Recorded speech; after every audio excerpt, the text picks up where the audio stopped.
I can't do this anymore. Those 5 words, signed with trembling hands across a candlelit table, would shatter what could have been the perfect first date. Lena Parker had spent 37 years building walls around her heart, walls constructed from every pitying glance, every relationship that crumbled the moment her hearing aids came into view, every person who saw her disability before they saw her. Tonight, sitting across from Evan Brooks in Romano's restaurant, those walls were about to come crashing down in the most unexpected way.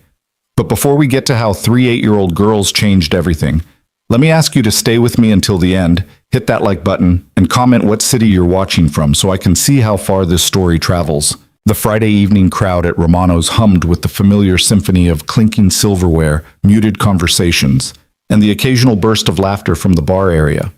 Evan Brooks sat at table 7, the small corner booth he'd specifically requested, running his thumb along the condensation on his water glass for the 3rd time in as many minutes. His navy blazer suddenly felt too tight across his shoulders, and he reminded himself to breathe. It had been 4 years since Michelle died, 4 years since he'd sat across from a woman and felt anything remotely resembling nervousness. "You need to get back out there," his sister Caroline had insisted 2 weeks ago, cornering him in his own kitchen while his triplet daughters decorated cookies at the table. "Michelle would want you to be happy, Evan. She'd want you to live again, not just exist." He'd argued, of course. The girls needed stability. His construction business demanded focus. He wasn't ready. He'd never be ready. But Caroline, stubborn as ever, had already planted the seed. And when she mentioned that her colleague, Lena, was amazing, brilliant with kids, and just your type, something in his chest had loosened enough to say yes. Now, watching the restaurant's entrance with a mixture of anticipation and dread, Evan questioned everything about this decision. The door opened and a woman stepped inside. Lena Parker paused in the entryway, her dark hair pulled back in a simple ponytail that somehow made her green eyes more striking. She wore a burgundy sweater dress that suggested she'd put thought into this without trying too hard, and her hands clutched a small purse like it was a life preserver. For a moment, she just stood there, scanning the restaurant with an expression Evan recognized all too well, the look of someone preparing for disappointment. Their eyes met across the room, and something electric passed between them. Recognition, maybe, though they'd never met. Or perhaps it was just the shared understanding that they were both terrified of whatever came next. Evan stood, raising his hand in a small wave. Lena's lips curved into a tentative smile as she navigated between tables toward him. As she drew closer, he noticed the subtle hearing aids tucked behind her ears, nearly invisible against her skin.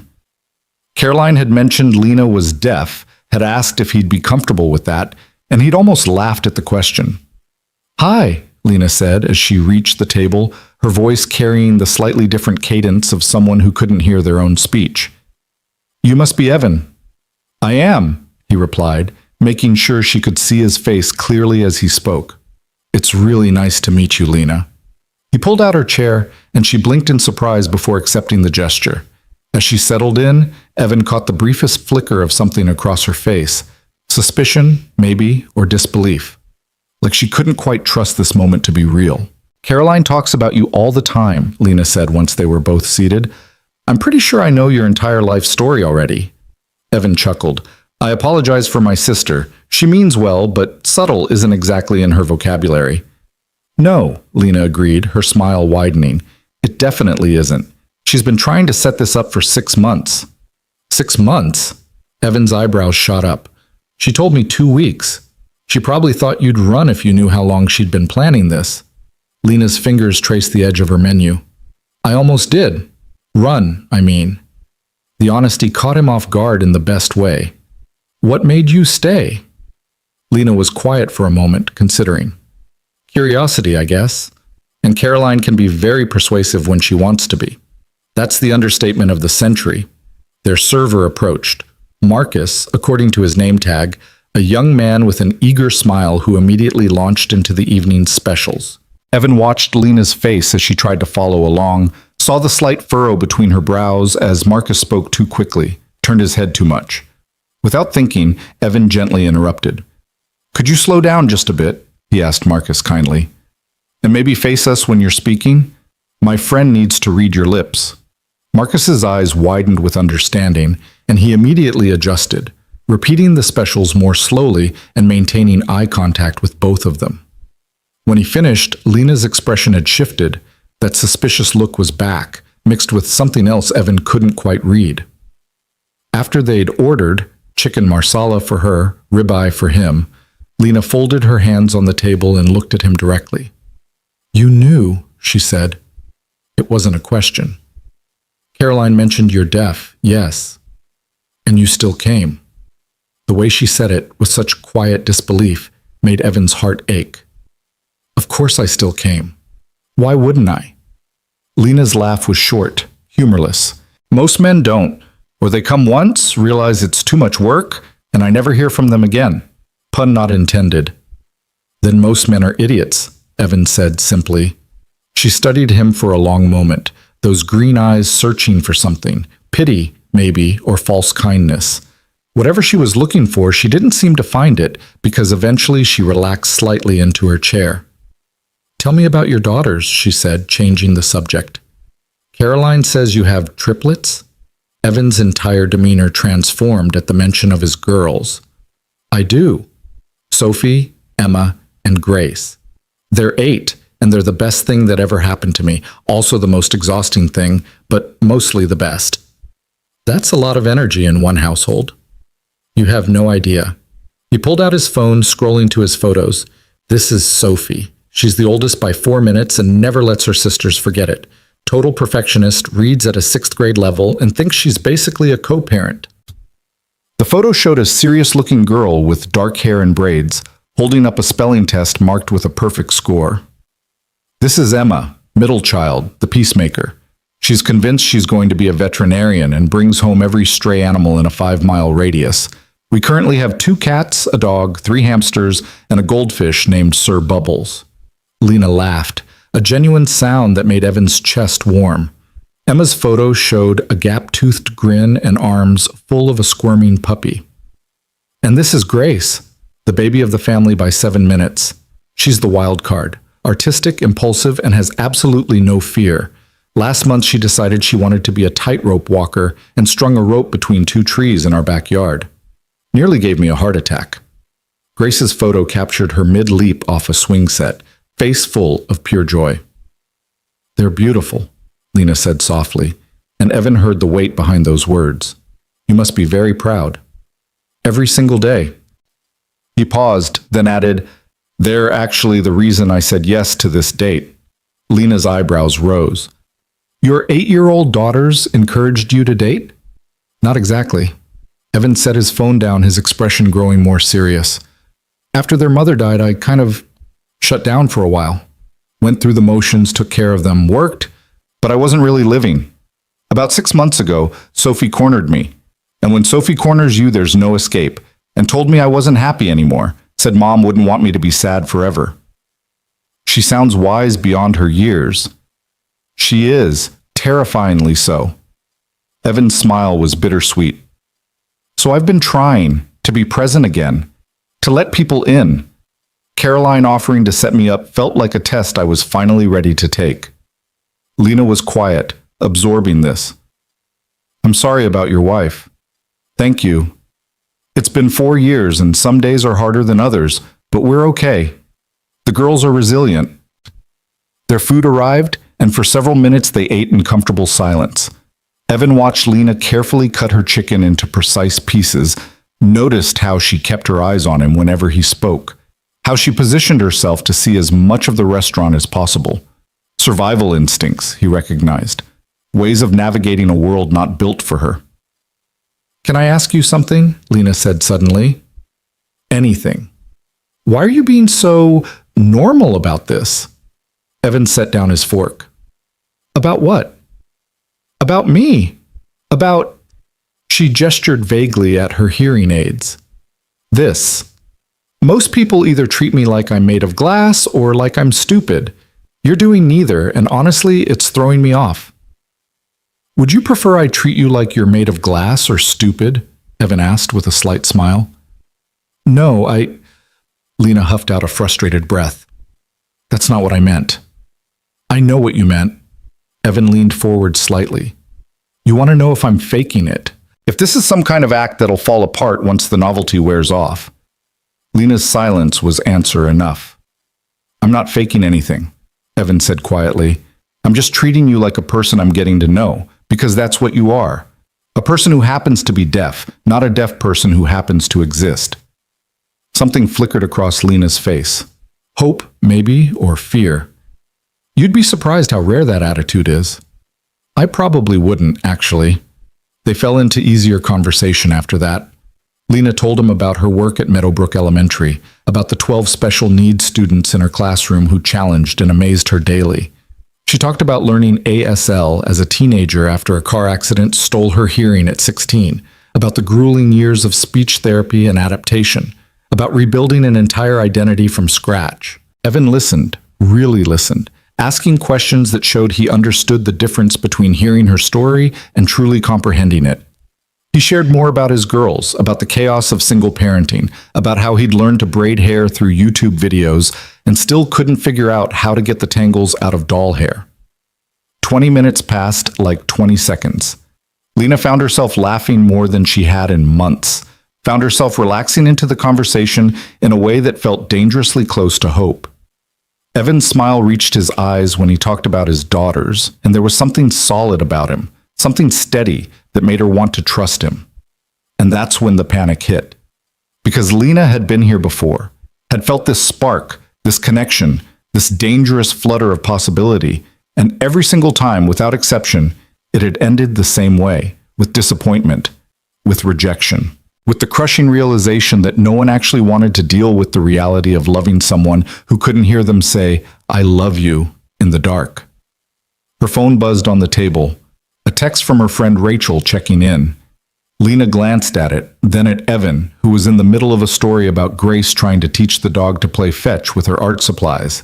His face was animated, genuine, and completely unguarded. "He's gonna leave," the voice in her head whispered. "Maybe not tonight, maybe not next week, but eventually. They always do." "Anyway, we're still finding paintbrushes in weird places," Evan was saying. "Last week I found one in my work boot, and I still have no idea how it got there. Lena, you okay?" She realized she'd zoned out, was staring at him with an expression she couldn't quite control. "I'm fine, sorry, just distracted." But she wasn't fine. The walls she'd spent years building were starting to crack, and the fear of what might rush in through those cracks was overwhelming. Because this felt different. Evan felt different. And that made it so much worse, because when he eventually realized she was too much work, too complicated, too damaged, it would hurt in ways she wasn't sure she could survive. "You sure?" Evan's brow furrowed with concern. "We can take a break from talking if you need to." "No, I just..." Lena pressed her palms flat against the table, trying to ground herself. "This is really nice." "But," Evan prompted gently, "but it won't last." The words tumbled out before she could stop them. "This, whatever this is, it feels good now, but it won't last because it never does." Evan went very still. "What do you mean?" And suddenly, Lena couldn't breathe, couldn't sit in this booth pretending that this was anything other than a prelude to inevitable heartbreak. Years of rejection, of being someone's charity case, of watching interest fade into obligation, came crashing down on her all at once. "I mean," her voice cracked. "I mean, you're being wonderful right now, Evan.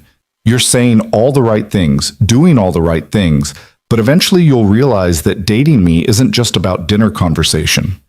It's about repeating yourself constantly. It's about awkward moments when I can't understand you in loud places. It's about people staring at us because I talk differently.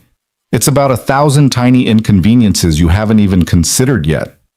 Lena, and you'll be patient at first," she continued, the words pouring out like water through a broken dam. "Because you're a good person. I can tell you're a good person. But one day you'll be tired or stressed or in a hurry, and having to slow down for me will feel like an anchor, and you'll start to resent it. Resent me." "That's not..." "It is."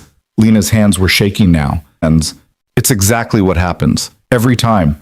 I've been through this before, Evan, multiple times, and I can't do it again. I can't sit here and let myself hope that you'll be different when I know that eventually you'll look at me and see a complication instead of a person." The restaurant noise seemed to fade away, leaving just the two of them in this bubble of raw honesty and rising panic. Evan reached across the table, but Lena pulled her hands back before he could touch them. "I'm not them," Evan said firmly. "Whoever hurt you before, whoever made you feel like you're too much, I'm not them, Lena. You say that now, I say that now, and I'll say it tomorrow, and the day after that." His voice was steady, certain.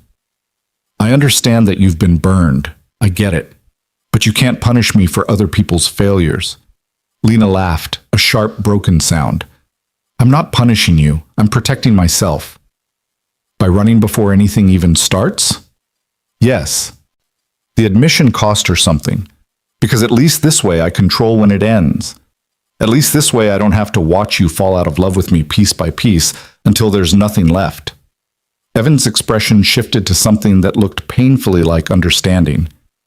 "You really believe that's inevitable?" "I've lived it, multiple times." Lena stood abruptly, grabbing her purse. "I'm sorry, Evan. You seem like a genuinely good person, and your daughters are lucky to have you, but I can't do this. I thought I could, but I can't." "Lena, wait."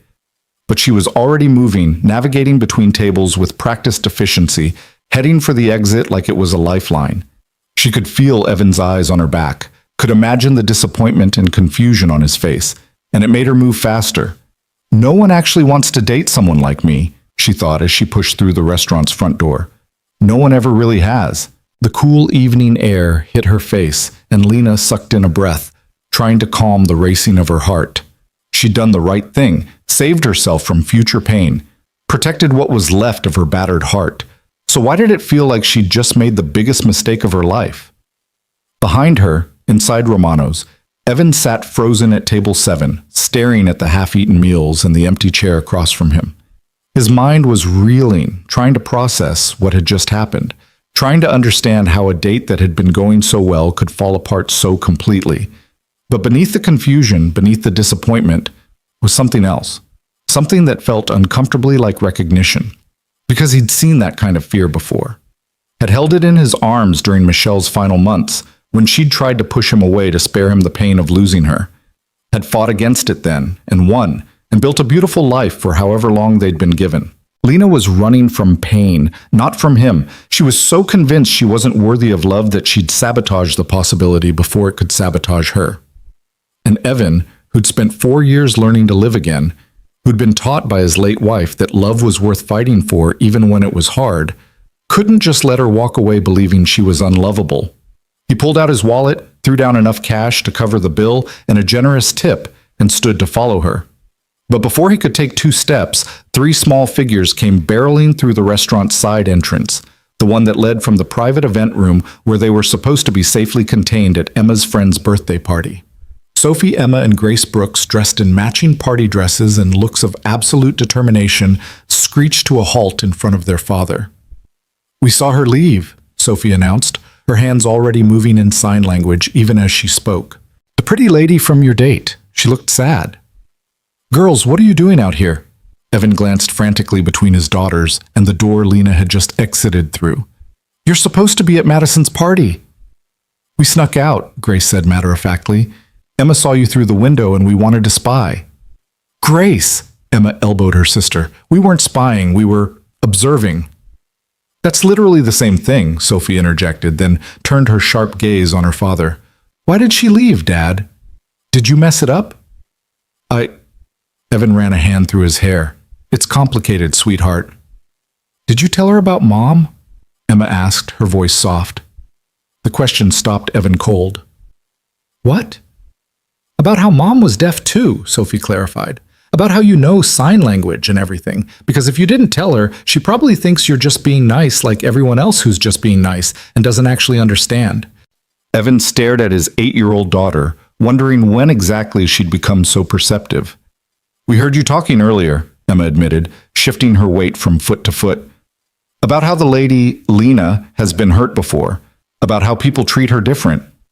"People are dumb," Grace declared. "Mom used to say that all the time." "Language, Grace," Evan said automatically, but his heart wasn't in the correction. His daughters were right. They were absolutely right. In all the conversation, in all the getting to know you pleasantries, he'd never mentioned Michelle. Never mentioned that he didn't just understand Lena's world academically. He'd lived in it for 15 years. You have to go after her, Dad, Sophie said urgently, before she gets too far. I can't leave you three alone. Madison's mom is right there, Sophie pointed toward the event room. We'll go right back to the party, we promise. But you have to go get her. Evan looked at his daughters. These three fierce, brilliant, impossible children who'd somehow inherited their mother's wisdom along with her stubbornness, and made a decision. Stay together, he ordered. Go straight back to the party. I'll come get you in 30 minutes. An hour, Sophie negotiated. Give you time to fix things. 45 minutes. Deal. Sophie stuck out her hand and they shook on it solemnly. Evan was halfway to the door when Emma called out, Dad, wait! He turned back. All three girls were grinning now, that troublemaker expression he knew all too well. What if, Emma said slowly, we came with you? Absolutely not. Just to help, Grace interrupted. We're really good at helping. You're really good at causing chaos, Evan corrected. Mom was deaf, Sophie said, her expression turning serious. We know sign language. We know what it's like. Maybe we can help her understand that you're not like the other guys, that we're not like other families. Evan opened his mouth to argue, to be the responsible parent who kept his daughters out of his dating life to maintain appropriate boundaries. But then he thought about Lena's face in those final moments, the absolute conviction that she wasn't worth the effort, the bone-deep belief that rejection was inevitable. And he thought about Michelle, who would have marched after Lena herself, who would have signed fiercely about how love didn't count costs and hearts didn't come with instruction manuals. 30 minutes, he said finally, and if Madison's mom asks, you tell her I gave permission. The girls whooped with victory, already running for the door. Outside, Lena had made it to the parking lot, fumbling with her car keys with shaking hands. The tears she'd been holding back were finally falling, hot and shameful against her cheeks. Stupid. She was so stupid. Caroline had been right about Evan. He was kind, genuine, exactly the kind of man she should want. And she'd ruined it because she couldn't get out of her own way, couldn't stop expecting rejection long enough to accept something good. Her phone buzzed. Caroline, how's it going? Lena almost laughed. How was it going? She just had a panic attack in the middle of the best date she'd had in years and fled like a coward. That's how it was going. She was typing out a response when she heard footsteps running toward her. Multiple sets of footsteps. Lena turned, expecting maybe restaurant staff or other patrons, and instead found herself facing three small girls in party dresses, all of them slightly out of breath and staring at her with unnervingly intense expressions. She said, taking a step back. Can I help you? The oldest one, Sophie, she remembered from Evan's photos, stepped forward and began to sign. Please don't leave yet, her hand said, moving with a fluency that made Lena's breath catch. My dad is not like the others. He understands. Lena's mouth fell open. These were Evan's daughters, his 8-year-old daughters who apparently knew sign language and had just chased her down in a parking lot. Your dad sent you? She signed back, too shocked to speak. No, Emma signed, stepping forward to join her sister. We came because we wanted to, because you look sad and we know what that feels like. The third sister, Grace, didn't sign. Instead, she walked right up to Lena and took her hand. You're really pretty, Grace said, her voice carrying the careful enunciation of someone who'd been taught to speak clearly for the benefit of others. And you made our dad smile. He doesn't smile like that a lot anymore. Girls, I appreciate this, but our mom was deaf, Sophie signed, cutting her off. Dad learned sign language for her, before they even got married. He learned it because he loved her, not because he had to. The world seemed to tilt slightly. Lena stared at these three children, processing what they'd just told her. Your mom, she said slowly, making sure they could see her face. Your mom was deaf? All three nodded. She died 4 years ago, Emma signed, her small hands moving with a gravity that seemed too old for her years. Cancer. It was really hard. I'm so sorry, Lena whispered. Dad still signs with us sometimes, Sophie continued. When we're sad or when words are too hard. He says it was Mom's gift to all of us, a way of talking that doesn't need sound. Lena felt something crack inside her chest. Not breaking, opening. These children, these beautiful, honest children, were standing in a parking lot telling her that their father hadn't just tolerated their mother's deafness. He'd embraced it, learned it, made it part of their family's identity. Why didn't he tell me? The question came out as barely more than a breath. Because you were already running, said a voice behind the girls. Evan appeared, his hands shoved in his pockets, looking sheepish and determined in equal measure. The girls immediately moved to flank him, a united front of Brooks family solidarity. I'm sorry, he said, meeting Lena's eyes. I should have mentioned Michelle earlier. Should have told you that I don't just understand your world. I've lived in it. But honestly, I was worried you'd think I was only interested because you reminded me of her. And that's not true. Lena couldn't speak, couldn't move. You don't remind me of Michelle, Evan continued. You're your own person with your own story. But I'd be lying if I said that your being deaf makes you less attractive to me. If anything, it's the opposite. Because I know what I'm signing up for. I know the challenges, the frustrations, the beautiful moments of connection that happen without sound. And I know, Lena, that none of it makes you less worthy of love. The tears were falling freely now, and Lena didn't bother to wipe them away. Dad's telling the truth, Sophie signed. He hasn't been this excited about anything since Mom died. We heard him singing this morning. Singing, he never sings. That's because I can't carry a tune to save my life, Evan said with a small smile. Michelle used to say it was her one relief about being deaf. She couldn't hear me in the shower. Despite everything, Lena laughed. It came out watery and broken, but it was real. This is crazy, she said, looking at Evan, at his daughters, at this impossible situation. You brought your children to chase down your date. I brought my children to tell you the truth I didn't get a chance to say inside. Evan's expression softened. That you're not a complication, Lena. You're not a burden or a charity case or someone who needs fixing. You're just you. And from what I've seen tonight, just you is pretty damn wonderful. We think you're wonderful too, Emma signed, her smile gap-toothed and genuine. And we're really good judges of character. Our school counselor said so. Grace tugged on Lena's hand again, demanding attention. Will you come back inside, please? We're supposed to be at a party, but we want to make sure Dad doesn't mess this up. Grace! Evan's face flushed. We're not. It's true, though, Sophie interjected. You're kind of bad at dating, Dad. You told us that yourself. I said I was out of practice, not bad at it. Same thing. Watching them bicker, watching these girls defend their father while simultaneously roasting him, Lena felt something shift fundamentally inside her. Because this wasn't just Evan asking for another chance.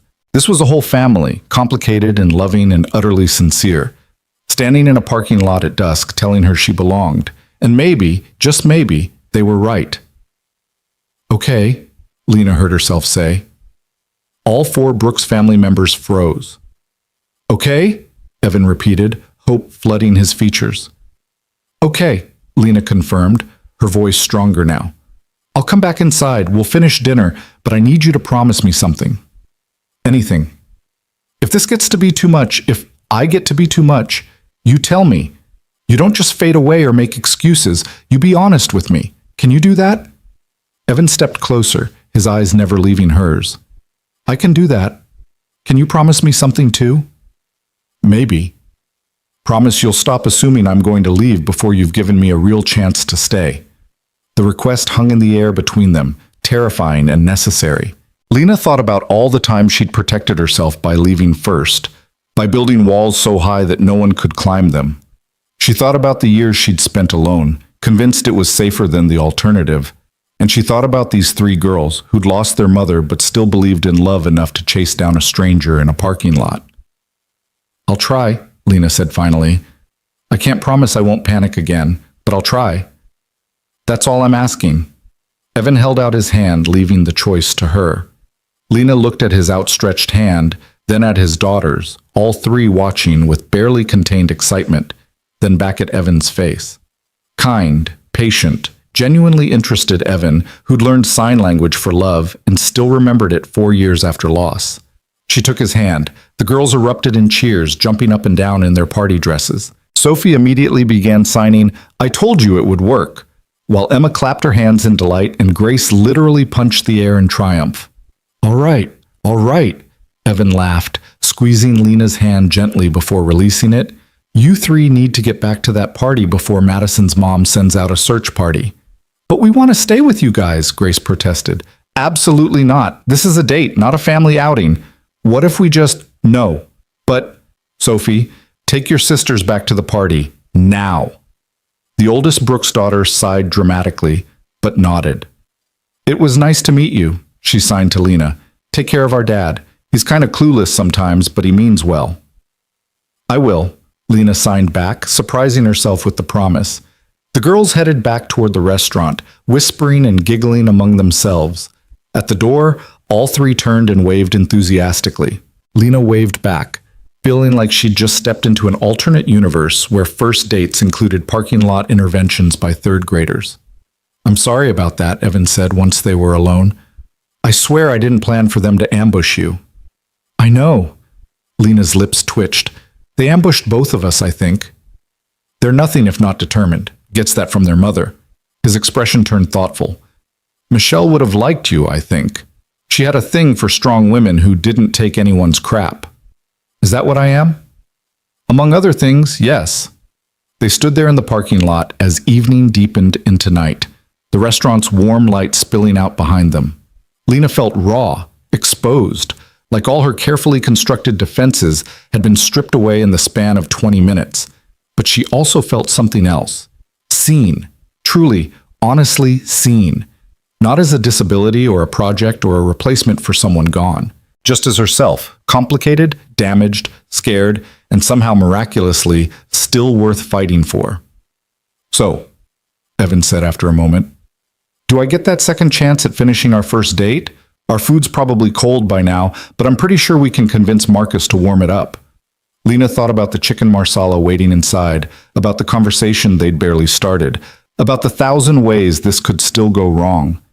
She thought about her history of running, of protecting herself, of choosing loneliness over risk.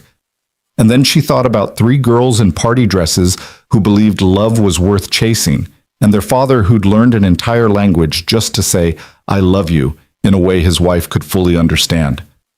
"Yeah," she said, surprised by her own certainty. "Yeah, you do." They walked back toward Romano's together, not quite touching, but close enough that Lena could feel the warmth of him beside her. At the door, Evan paused. "For the record," he said, "I really am terrible at dating. I'm going to make mistakes, say the wrong thing, probably step on your feet if we ever dance. But I'm going to show up, Lena. Every day, in every way I know how. That's the one thing I can promise you." Lena's throat tightened with emotion she couldn't quite name. "Why?" The question escaped before she could stop it. "Why me? Why this?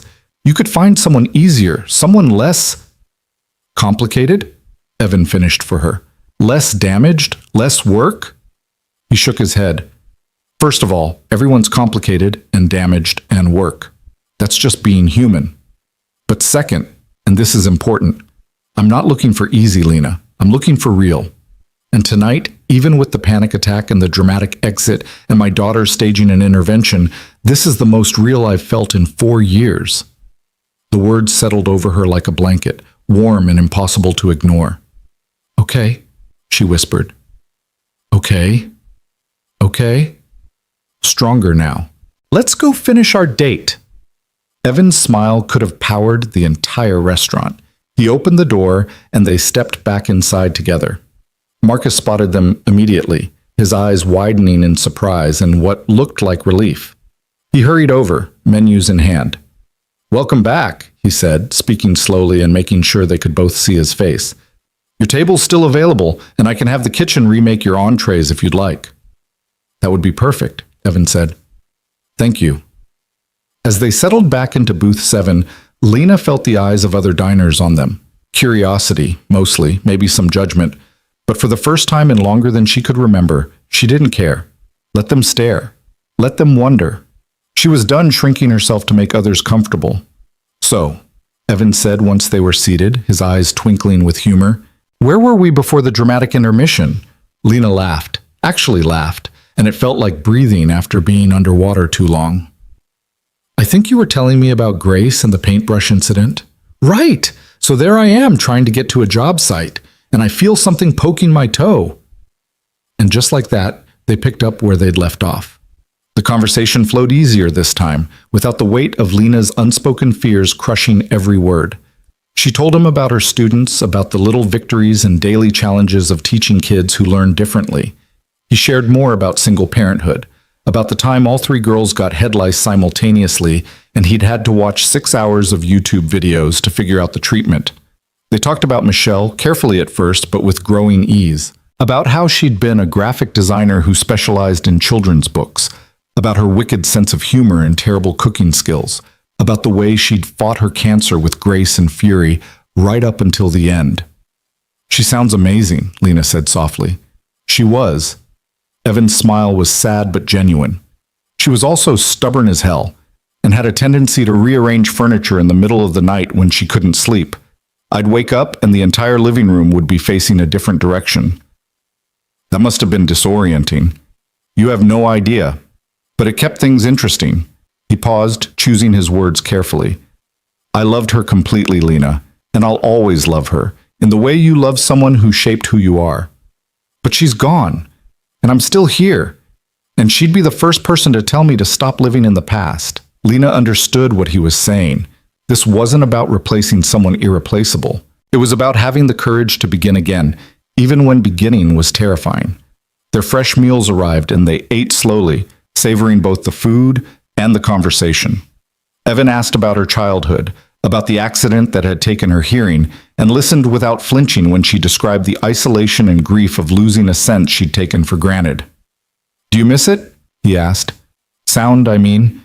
It was a question most people were too polite or too uncomfortable to ask. Lena appreciated the directness. Sometimes, she admitted, I miss music the most. I can feel bass lines and rhythms, but melody is just gone. And I miss the sound of rain. That was always my favorite. She paused. But I don't spend a lot of time mourning what I lost. This is who I am now. This is my reality. That takes incredible strength. Or just stubbornness. She smiled. My mom says I've been stubborn since birth. Apparently I refused to cry like a normal baby. Just stared at people until they figured out what I needed. That tracks with the woman who walked out mid-date and then came back. Fair point. They lingered over dessert, tiramisu for him, chocolate lava cake for her, neither wanting the evening to end. Around them, the restaurant began to empty as the dinner rush wound down. Marcus had stopped hovering and started giving them space, clearly pleased that whatever drama had happened earlier had resolved itself. I should probably get going soon, Lena said eventually, though she made no move to stand. I have papers to grade tomorrow and a student conference Monday morning. Of course. Evan signaled for the check. Can I walk you to your car? I'd like that. Outside, the night had settled in fully, stars visible despite the parking lot lights.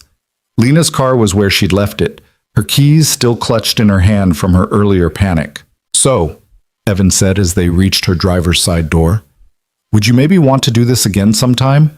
Hopefully with less running and more dessert? Lena turned to face him. Really face him, this man who'd somehow seen past every defense she'd erected. I would, but I need you to understand something first. Okay, I'm going to panic again. Maybe not next week, maybe not next month, but eventually my history is going to catch up with me and I'm going to get scared and try to push you away. And when that happens, I need you to push back. Not to fix me, but to remind me that I'm worth staying for. Evan stepped closer. Not touching her, but close enough that she could see every emotion crossing his face in the dim light. I can do that, he said. But I need you to understand something too. I'm going to make mistakes.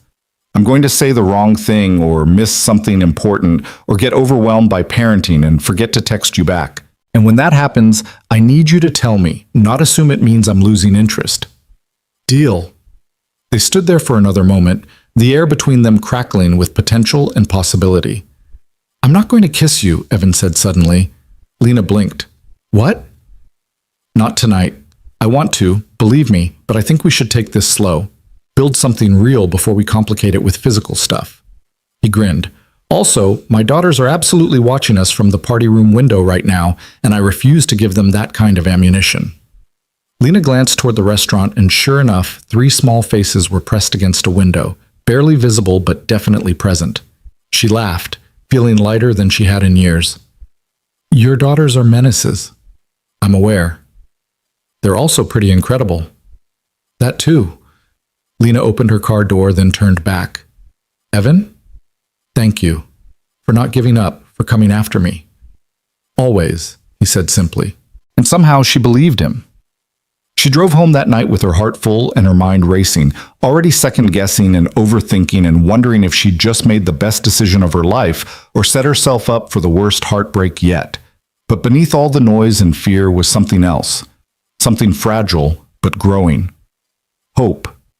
And for now, that was enough. The week following their first date passed in a blur of text messages, late-night phone calls, and carefully planned second encounters that felt both thrilling and terrifying in equal measure. Lena found herself checking her phone between classes, smiling at messages from Evan that ranged from mundane updates about his construction projects to photos of his daughter's latest adventures. Sophie had apparently decided to reorganize the entire kitchen by color, Emma had brought home yet another stray cat, and Grace had convinced her sisters to help her build a fort that now occupied most of their living room. You're glowing, Rachel observed on Wednesday afternoon, cornering Lena in the teacher's lounge during lunch. Like actually glowing. What happened? Lena tried to play it cool, but the smile that spread across her face betrayed her. I had a date last weekend. The blind date Caroline set up? The one you were convinced would be a disaster? The very same. Rachel's eyes widened. And, don't leave me hanging here. So Lena told her about Romano's, about the conversation that had felt effortless until her panic took over, about walking out and being chased down by 3 determined 8-year-olds who signed fluently and refused to let her give up. She told her about Evan's late wife, about his understanding that came from experience rather than pity, about the way he'd promised to show up even when things got hard. He has triplets, Rachel said when Lena finished. 8-year-old triplets, and you're still interested? I know it sounds crazy. It sounds terrifying, but also kind of perfect for you. Rachel studied her friend carefully. You're really doing this? You're really letting yourself hope again? The question hit harder than it should have. Lena set down her sandwich, suddenly not hungry. I'm trying to. But every time my phone buzzes with a message from him, I have this moment of panic where I'm convinced it's going to be him backing out, making excuses, realizing I'm too much work. Has he given you any reason to think that? No, which almost makes it worse because I keep waiting for the other shoe to drop. Rachel reached across the table and squeezed Lena's hand. Maybe there is no other shoe. Maybe he's exactly who he seems to be. People don't actually exist like that. Says who? Your ex-boyfriends who couldn't handle basic human decency? Rachel's expression turned fierce. Lena, you've dated some truly terrible men. That asshole from the gym who dumped you via text. That guy from the teachers' convention who literally said dating you was inspirational, like you were some kind of charity project. You've been burned so many times that you think fire is all there is. But maybe Evan is different. Maybe he's actually just a good guy who likes you. Lena wanted to believe it. Desperately wanted to believe it. But years of disappointment had taught her that hope was dangerous, that letting her guard down only led to pain. Her phone buzzed on the table. A message from Evan. The girls want to know if you like mini golf. Apparently we need to take you on a proper family outing to make sure you're suitable. Their words, not mine. I told them this is wildly inappropriate, but they're very insistent. Despite everything, Lena laughed. He wants me to meet his daughters officially. Well, they want to meet me. That's good, right? It's terrifying. What if they decide they don't like me? What if I'm not what they're expecting? Lena, they literally chased you down in a parking lot to convince you to give their dad another chance. I think you're safe. But safety had never been Lena's strong suit when it came to relationships. She'd spent so long protecting herself that she'd forgotten how to be vulnerable, how to let people in without immediately planning her exit strategy. She typed back, "Mini golf sounds fun. When?" Evan's response came quickly. "Saturday afternoon? Fair warning, Grace is insanely competitive and Sophie keeps score like a professional accountant. Emma just likes hitting the ball and watching it go in fun directions. I can handle competitive 8-year-olds. Famous last words. Saturday arrived too quickly and too slowly all at once. Lena changed her outfit 3 times before settling on jeans and a comfortable sweater, casual enough not to look like she was trying too hard, but put together enough to make a good impression. She stared at herself in the mirror, giving herself a pep talk that felt increasingly absurd. They're children, she told her reflection. 8-year-old children who already like you. This is not a big deal. Her reflection didn't look convinced. The mini golf course was one of those family entertainment centers that tried to do everything at once. Arcade games, batting cages, go-karts, and an 18-hole course decorated with windmills and cartoon animals that had seen better days. Lena spotted Evan's truck in the parking lot and felt her heart rate spike. They were waiting near the entrance, a Brooks family unit that was impossible to miss. Evan waved when he saw her, and all 3 girls immediately started bouncing with excitement. "You came!" Grace shouted, running toward Lena with the kind of reckless abandon only 8-year-olds possessed. "Grace, inside voice," Evan called after her, but he was smiling. "This is outside, Dad," Grace pointed out as she skidded to a halt in front of Lena. "So technically, I can be as loud as I want." "She's got you there," Lena said, signing along as she spoke so all the girls could follow. Sophie and Emma approached more sedately, though their eyes were just as bright with curiosity and excitement. "We're glad you're here," Sophie signed formally. "Dad has been nervous all day. He changed his shirt twice." "Sophie," Evan's face flushed, "we don't share that information." "Why not? It's true." "Truth and discretion are both important," he muttered, then turned to Lena with an apologetic smile. "Hi. Welcome to Chaos. Hi yourself."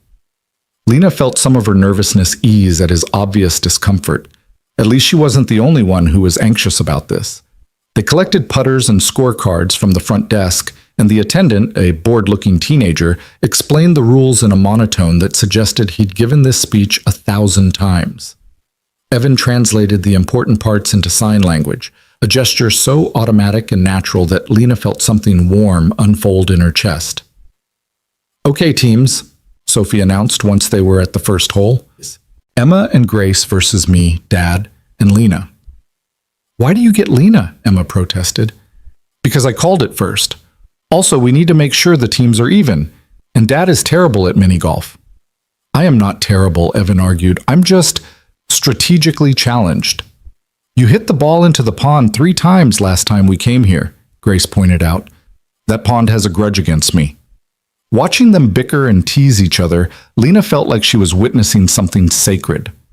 This was their family dynamic, worn smooth by years of practice, full of inside jokes and comfortable ribbing. And they were letting her see it, inviting her into their private world without hesitation. The first few holes were a masterclass in controlled chaos. Sophie approached each shot with the precision of a professional golfer, analyzing angles and accounting for the slope of the green. Emma hit the ball with cheerful randomness, more interested in the decorative elements than her actual score. Grace played like she was at war with the course itself, attacking each hole with fierce determination. And Evan, true to his daughter's assessment, was spectacularly bad at mini-golf. His first shot ricocheted off a wooden barrier and nearly hit another group. His second somehow ended up behind him. By the 3rd hole, Lena was laughing so hard she could barely breathe. "It's not funny," Evan protested, but he was grinning too. "It's a little funny," Lena managed between giggles. "Traitor, you're supposed to be on my team." "I am on your team. That doesn't mean I can't appreciate the comedy of watching you fight with an inanimate object and lose." Grace high-fived Emma. "I like her, Dad. She's honest." Sophie was keeping meticulous score, her handwriting tiny and precise on the scorecard. After the 5th hole, she showed it to Lena with a solemn expression. "We're losing," she signed, "but it's okay because Dad is having fun and that's what matters." The observation was so mature, so achingly sweet, that Lena had to blink back unexpected tears. "You're a good daughter," she signed back. Sophie's face lit up with pride. They played through the course, and with each hole, Lena felt herself relaxing more into the rhythm of their family. The girls asked her questions about her students, about what it was like to be deaf, about whether she liked cats more than dogs. They were curious without being rude, interested in her as a person rather than as a curiosity. At hole 12, which featured a loop-de-loop that seemed physically impossible to actually use, Emma tugged on Lena's sleeve. "Can I ask you something?" she said, her voice quiet. "Of course." "Did you know our mom?" The question caught Lena off guard. She glanced at Evan, who was helping Grace retrieve her ball from yet another water hazard, then back at Emma's earnest face. "No, sweetheart, I didn't. But your dad has told me some things about her. She sounds like she was an amazing person." "She was the best," Emma agreed. "She made really good pancakes, and she always knew when we were sad even if we didn't say anything. And she taught us sign language from when we were babies so we could all talk together." "That's a beautiful gift she gave you." Emma was quiet for a moment, working through something in her 8-year-old mind. "Dad says you remind him of her sometimes. Not like you're the same person, but like you have the same kind of strong. Is that weird?" Lena's throat tightened. "No, honey, that's not weird at all. It's actually really sweet." "Good, because we like you and we want Dad to be happy again. He's been sad for a really long time, even though he tries to hide it." Before Lena could respond, Sophie called out that it was their turn. Emma skipped away to retrieve her putter, leaving Lena standing by the loop-de-loop with her heart in her throat. Evan appeared at her elbow. "Everything okay? You look like you've seen a ghost. Emma just told me you've been sad for a long time." He winced. "Kids don't understand the concept of TM1, do they? She also said she likes me and wants you to be happy." "Well, she's not wrong on either count." Evan's hand brushed against hers, a brief touch that felt monumental. "Is this okay? The girls, the questions, all of it? I know it's a lot." "It's overwhelming," Lena admitted. "But in a good way, I think. They're incredible, Evan, all 3 of them. They like you too. Sophie told me this morning that you passed her initial assessment with acceptable marks." "Just acceptable?" "That's high praise from Sophie. She has very exacting standards." They finished the course with Team Emma and Grace winning by a landslide, mostly because Evan's score was so catastrophically bad that it dragged Team Sophie, Dad, and Lena down into mathematical defeat. Grace did a victory dance that involved a lot of jumping and some questionable interpretations of popular dance moves. Sophie graciously congratulated the winners while making notes about what went wrong with their strategy. Emma just looked happy to have played. "Ice cream," Evan suggested as they returned their putters. "I think we've earned it after that humiliation." The ice cream parlor next door was doing brisk business. Families and couples crowded around small tables with dripping cones. They squeezed into a corner booth, the girls piling onto one side while Evan and Lena took the other. "Can I get the triple scoop?" Grace asked hopefully. "You can get a double scoop," Evan countered, "because I know what happens when you get 3 scoops and I'm not dealing with the sugar crash later." "What about 2 doubles?" "Nice try. 1 double scoop, final offer." Grace sighed dramatically but accepted the terms. Sophie ordered strawberry with precise specifications about not mixing flavors. Emma got cookies and cream with extra cookie pieces, and Lena chose mint chocolate chip. Evan got vanilla, which his daughters immediately mocked him for. "Vanilla is boring, Dad," Grace announced. "Vanilla is classic," he defended. "Classic means boring." "You're 8. What do you know about classic?" "I know that vanilla is what you order when you can't make decisions." "I made a decision. I decided on vanilla." The banter continued, easy and affectionate, while they waited for their order. Lena watched Evan with his daughters and saw the kind of father she'd always hoped existed but rarely encountered. Present, patient, genuinely interested in their thoughts, even when they were teasing him mercilessly. When their ice cream arrived, conversation lulled as everyone focused on eating before the summer heat turned everything into soup. Lena was halfway through her cone when Sophie set down her cup and looked at her with an expression far too serious for someone with strawberry ice cream on her chin. "Can I ask you a personal question?" Sophie signed. "Sure," Lena signed back, bracing herself. "Why did you run away at the restaurant?" The table went quiet. Even Grace stopped mid-lick to watch the exchange. Evan started to intervene. "Sophie, that's not appropriate." But Lena held up a hand. "It's okay." She turned to Sophie, making sure all three girls could see her face as she spoke, and signed simultaneously. I ran away because I was scared. I've been hurt before by people who said they liked me, but then changed their minds when they realized being with me took extra effort.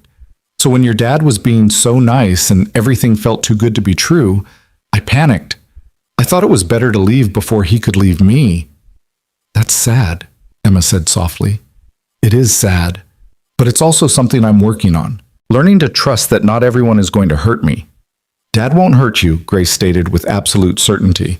He's too nice. Sometimes he's so nice it's annoying. Grace, Evan warned, but his lips twitched. Sophie wasn't done. But what if you get scared again? What if you want to run away again? It was the same question Lena had been asking herself all week. The same fear that woke her up at 3 a.m, convinced this was all going to fall apart. Then I hope your dad will remind me why I should stay, she said honestly. And I hope you three will too. Because even though we just met, I already know you're pretty special. Sophie considered this, then nodded as if Lena had passed some invisible test. Okay, you can keep dating our dad. Sophie, you can't give people permission to date me, Evan protested. Why not? We're part of the family. We should have a say. That's not how this works. It should be. Lena caught Evan's eye across the table and saw her own mixture of amusement and exasperation reflected back. His daughters were a force of nature, and she was quickly learning that resistance was futile. They finished their ice cream and walked back to the parking lot, the late afternoon sun casting long shadows across the pavement. The girls were sugar-energized and chattering about what game they wanted to play when they got home. Evan walked close to Lena, their shoulders occasionally bumping in a way that felt deliberate and comfortable. Thank you for today, he said quietly. I know meeting the girls officially was a big step. Thank you for including me. They're wonderful, Evan. Exhausting, but wonderful. That's the most accurate description of them I've ever heard. He paused at her car. So, same time next week? Maybe something with less miniature golf and more actual conversation? I'd like that. The girls had clustered around Evan's truck, still debating the merits of various video games, but all three turned to wave at Lena as she got into her car. Bye, Lena, Emma called. See you next week. Sophie signed. Don't forget about us, Grace added, because apparently everything had to be dramatic when you were 8. Lena waved back, feeling a warmth in her chest that had nothing to do with the summer heat. She drove home in a daze, replaying the afternoon in her mind, the easy laughter, the genuine acceptance, the way Evan's daughters had simply folded her into their world like she'd always belonged there. Her phone buzzed at a red light.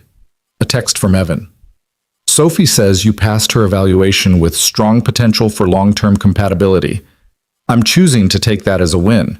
Lena smiled at the screen. Tell Sophie I'm honored. What's your evaluation?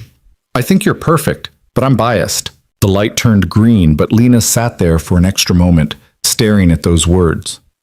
Perfect. When was the last time someone had called her perfect without following it up with qualifications or conditions? A horn honked behind her, jolting her back to reality. She drove the rest of the way home with butterflies in her stomach and a smile she couldn't quite suppress. The following week brought a different kind of challenge. Lena's star student, Marcus, was having a particularly difficult time in class. He was a bright 7-year-old with autism who struggled with transitions and unexpected changes. On Tuesday, their regular classroom aide called in sick, and the substitute who replaced her didn't understand Marcus's routine. By lunchtime, he'd had a complete meltdown, and Lena had spent 40 minutes sitting with him in the quiet corner of the classroom while he rocked and stimmed and gradually came back to himself. She was exhausted by the time she got home, emotionally drained in the way that only people who worked with special needs kids truly understood.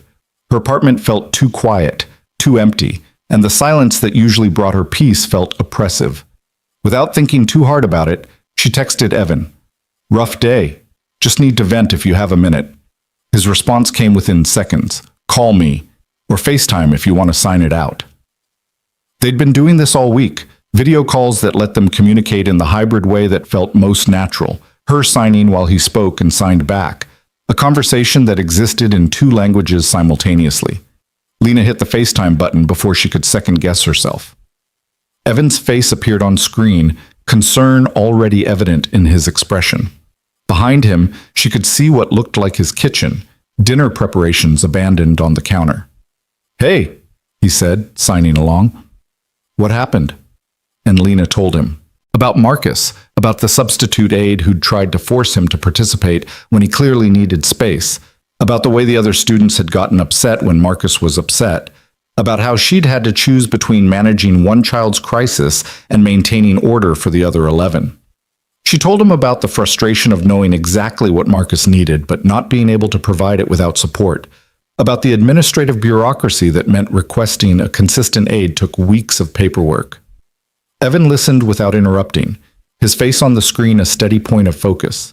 When she finally ran out of words, he was quiet for a moment before responding. "You're an amazing teacher," he said simply.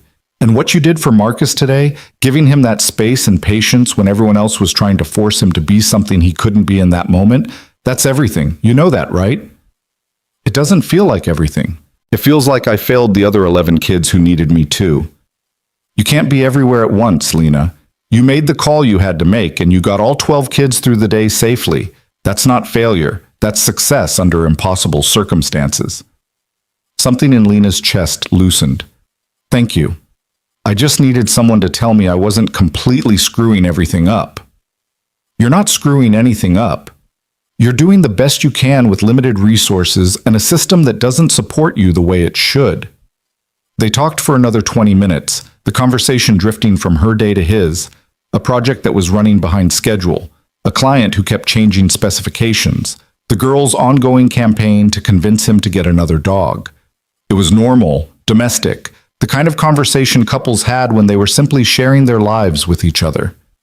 When they finally hung up, Lena felt lighter. Not perfect, not fixed, but seen and supported in a way she hadn't experienced before. This became their pattern over the following weeks. Video calls that stretched late into the night, weekend outings with the girls that felt less like dates and more like family time, quiet moments stolen between the chaos of their respective lives. Evan showed up for her in small, consistent ways, remembering when she had difficult parent-teacher conferences and texting encouragement, learning about her students so he could ask specific questions about their progress, understanding when she needed space versus when she needed company. And Lena, despite every instinct screaming at her to protect herself, found herself falling. Not the dramatic movie montage kind of falling, but the slow, inevitable kind that happened when someone genuinely saw you and chose to stay anyway. But with the falling came the fear, because the higher she climbed, the further she had to fall when it all came crashing down. And Lena, who'd been burned so many times before, couldn't quite believe that this time would be different. The breaking point came 6 weeks into their relationship, on an October evening that started perfectly and ended in disaster. Evan had planned a surprise, dinner at a nicer restaurant followed by an outdoor movie screening in the park. The girls were with Caroline for the night, giving them a rare evening alone. Lena had dressed up, wearing the green dress that made her eyes stand out and the heels she usually reserved for special occasions. Dinner was perfect. The restaurant had good lighting and quiet corners, making conversation easy. Evan was relaxed and funny, telling stories about his early days in construction when he'd been young and stupid and convinced he knew everything. Lena shared memories from college, from the terrifying early months after her accident when she'd had to relearn how to exist in the world. They were halfway through dessert when Evan's phone buzzed. He glanced at it, and his expression shifted. "Everything okay?" Lena asked. "Yeah, just Caroline's having some issue with the girls. Nothing serious, but I should probably call her back real quick. Do you mind?" "Of course not. Go ahead." Evan stepped outside to make the call, and Lena was left alone at the table. She pulled out her own phone, scrolling through emails and trying not to feel abandoned, even though she knew she was being ridiculous. 15 minutes passed, then 20. Lena's good mood started to curdle into something darker, more familiar. Through the restaurant window, she could see Evan pacing, phone pressed to his ear, his free hand gesturing in obvious frustration. The rational part of her brain knew he was dealing with something legitimate. The irrational part, the part shaped by years of being an afterthought, started whispering that this was the beginning of the end, that his kids would always come first, which was right and good, but that meant she would always come second, third, 10th. That being with a single father meant accepting that she would never be the priority. When Evan finally came back inside, his face was tight with stress. "I'm so sorry," he said, signing as he spoke. "Caroline's having car trouble and the girls are freaking out because they're supposed to be at a sleepover in an hour, and now the logistics are all messed up and—" He ran a hand through his hair. "I need to go deal with this. I'm so sorry, Lena. I know we had plans." "It's fine," she heard herself say, even though it wasn't fine. "Go take care of your family." "Come with me," he offered. "You could hang out while I sort this out, and then we could still catch the movie?" But Lena was already pulling back, already protecting herself from the hurt she knew was coming. "No, you should focus on the girls. We can do this another time." "Lena, really, it's fine. These things happen." She could see the frustration and apology warring on his face, could see him trying to find a solution that would fix everything. But there was no solution, because this was just reality. His daughters would always come first, as they should, and she would always be the thing that got pushed aside when something more important came up. They parted in the parking lot with an awkward hug and promises to talk soon. Lena drove home with tears streaming down her face, furious at herself for crying, for caring, for letting herself believe this time could be different. Her phone buzzed repeatedly, texts from Evan apologizing, explaining, trying to make plans for tomorrow. She ignored them all, turned off her phone, and spent the evening in her apartment alternating between crying and berating herself for being so stupid. The next morning brought clarity and resolve. This was exactly what she'd been afraid of, getting attached, building hope, only to be reminded that she would never be anyone's first choice. Evan had his daughters, his responsibilities, his whole established life. There was no room in that life for someone as complicated as her. She typed out a message. "I think we should take a break. This is moving too fast and I need some space to think." His response came immediately. "Can we talk about this, please?" But Lena had already made up her mind. She didn't respond, just set her phone down and tried to convince herself she'd made the right choice. Except the relief she expected never came. Instead, there was just emptiness and the growing certainty that she'd just run away from the best thing that had happened to her in years. 3 days passed in radio silence. Evan respected her request for space, though she could see him viewing her social media posts, could feel his presence in the lack of it. The girls had sent her a few texts, Sophie asking if she was mad at them, Emma wondering if she'd done something wrong, Grace demanding to know when they were going mini golfing again. Lena couldn't bring herself to respond. How did you explain to 8-year-olds that you were sabotaging your own happiness out of fear? On Thursday evening, there was a knock at her door. Lena peered through the peephole and saw Evan standing in the hallway, holding something she couldn't quite make out. She considered not answering, considered pretending she wasn't home. But her car was in the parking lot and her lights were on, and Evan was nothing if not persistent. She opened the door. "Hi," he said, and his voice was tired but gentle. "I know you asked for space, and I've tried to respect that, but I think we need to talk about what's really going on here." "Evan, please, just 5 minutes." Lena stepped aside and let him in, her heart hammering against her ribs. Evan entered her apartment, and she noticed he was carrying a notebook, one of those composition books with the black and white marbled covers. "What's that?" she asked. "This," Evan said, holding it up, "is what Michelle called her panic journal.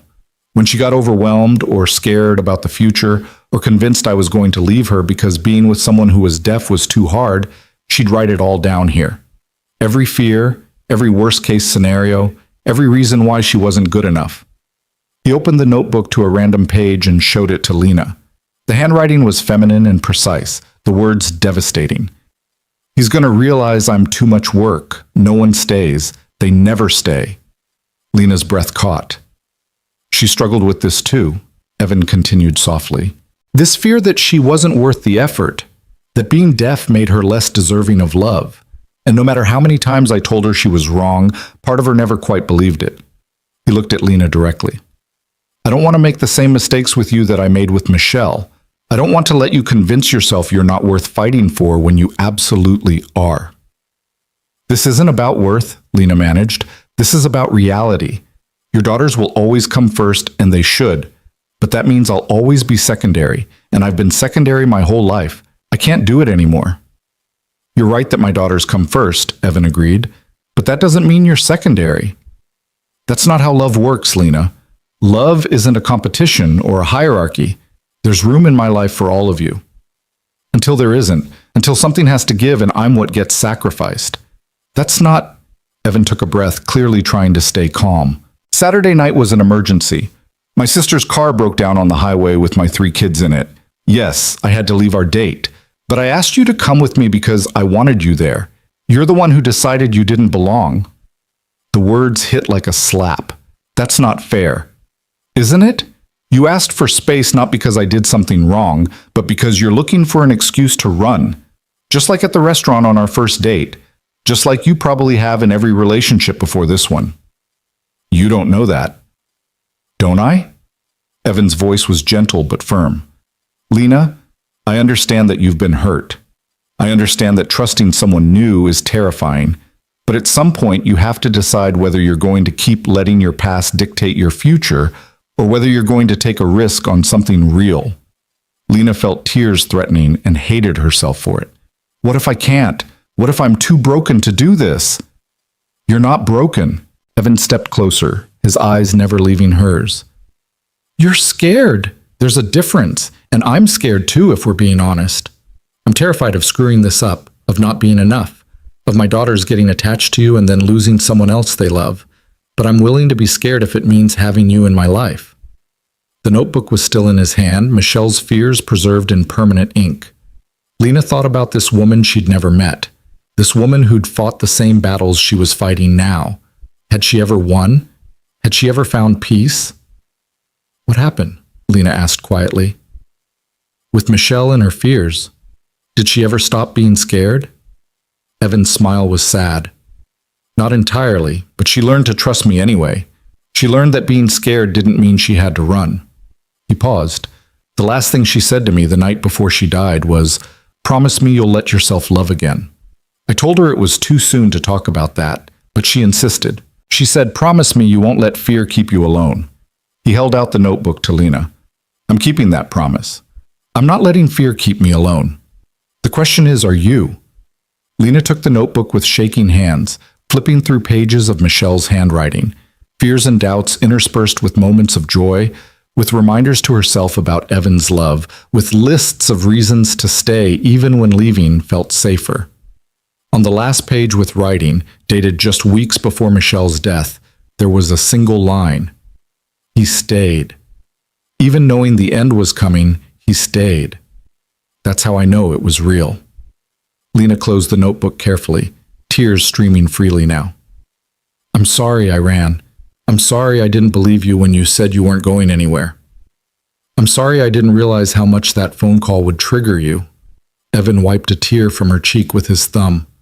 "We're both going to make mistakes, Lena. We're both going to hurt each other sometimes without meaning to. But if we're going to do this, really do this, we have to promise to talk about it instead of running. I'm really bad at not running. Then I'll chase you, every single time, until you believe you're worth chasing." And standing in her apartment, holding a dead woman's journal full of fears that could have been her own, Lena made a choice. Not to stop being scared, that felt impossible, but to be scared and stay anyway. "Okay," she whispered. "I'll try. I can't promise I won't panic again, but I'll try." Evan pulled her into his arms, and Lena let herself lean into him, let herself accept the comfort she'd been denying herself for days. They stood like that for a long time, two people who'd both loved and lost, learning how to love again, despite the fear. "The girls have been asking about you non-stop," Evan murmured into her hair. "Sophie's convinced you hate her because of what happened Saturday. Emma made you a card, and Grace has informed me that if you don't come to her school play next week, she's running away to live with you." Lena laughed, the sound watery but genuine. "I should probably text them back then. They'd like that." She pulled back just enough to look at his face. "I really am sorry, Evan, for shutting you out, for assuming the worst. And I'm sorry for not understanding how scared you were. We're learning, okay? Both of us." That's allowed. They spent the rest of the evening on Lena's couch, talking through everything that had happened, making promises about communication and honesty and fighting through the hard moments instead of around them. When Evan finally left, Well past midnight, Lena felt wrung out but somehow lighter. She opened Michelle's journal one more time, reading through the fears that mirrored her own. But this time she also noticed something else. The progression from terror to trust. The way Michelle's entries shifted from "he's going to leave" to "he's still here" to finally "he's always been here." Maybe, Lena thought as she got ready for bed, maybe that progression was possible for her too. Maybe she could learn to trust that someone staying wasn't a fluke or a mistake, but a choice they made every single day. It wouldn't be easy. Her history of hurt ran deep, and years of self-protection wouldn't disappear overnight. But for the first time in longer than she could remember, Lena thought maybe it was worth trying. She fell asleep that night with her phone on her nightstand, messages from 3 little girls lighting up the screen with reminders that she wasn't just dating Evan. She was being invited into an entire family that had somehow decided she belonged. And maybe, just maybe, they were right. The following morning, Lena woke to 17 text messages.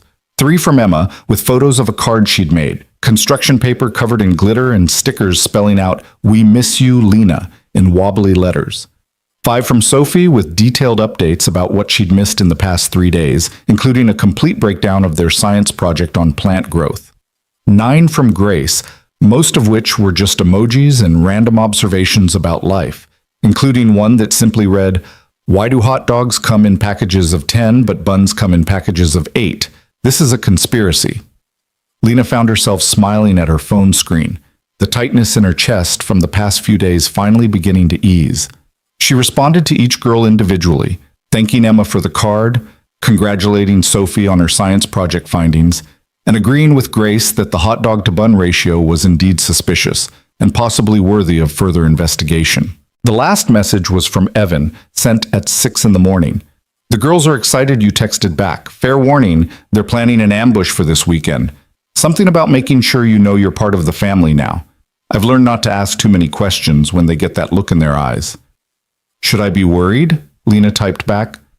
"Probably, but in a good way."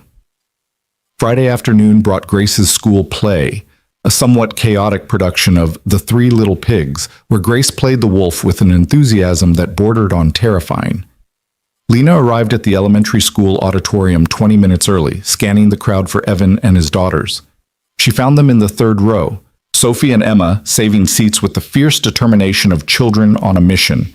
Emma spotted her first and started waving frantically, nearly hitting the woman in front of her. "Lena, we saved you a seat, right here in the middle." Lena made her way down the row, excusing herself past other parents and grandparents. The seat they'd saved put her directly between Evan and Sophie, a positioning that felt both intentional and impossibly sweet. "Hi," Evan said as she settled in, his hand briefly touching hers on the armrest. "Thanks for coming. I wouldn't miss it. Grace threatened to run away and live with me if I didn't show up." She absolutely meant that threat. She's already packed a bag twice this week. Sophie leaned across Lena to get her father's attention. "Dad, did you tell Lena about the thing?" "What thing?" Evan's eyes widened slightly. "Sophie, we talked about this. The thing where we're all going camping next weekend and Lena should come because she's basically part of the family now and families do stuff together." The announcement hung in the air. Lena felt Evan tense beside her, clearly mortified that his 8-year-old daughter had just casually invited her on a family camping trip without consulting him first. "Sophie," he said carefully, "we usually discuss these things before extending invitations. But you were going to invite her anyway, right?" Sophie's expression was maddeningly logical. "You told Aunt Caroline that you wanted Lena to come camping with us. I heard you on the phone yesterday." Evan's face flushed. "Eavesdropping is not polite, Sophie Marie." The kitchen door was open. "That's not eavesdropping, that's existing in the same house." Sophie turned to Lena with complete seriousness. "Will you come? We're going to Pine Lake and there's hiking and fishing and we get to sleep in tents. Dad always lets us stay up late and make s'mores until we feel sick." "That's not something to advertise," Evan muttered. "Please?" Emma added her voice to the campaign, looking at Lena with those big, hopeful eyes that were impossible to resist. "It'll be so much fun, and you can share our tent, and Sophie brought extra sleeping bags just in case." Lena looked at Evan, trying to read his expression. He seemed caught between embarrassment and hope, clearly wanting her to say yes but not wanting to pressure her. "You don't have to decide now," he said quietly. "The girls are just excited, and sometimes they forget about things like personal boundaries and giving people time to think."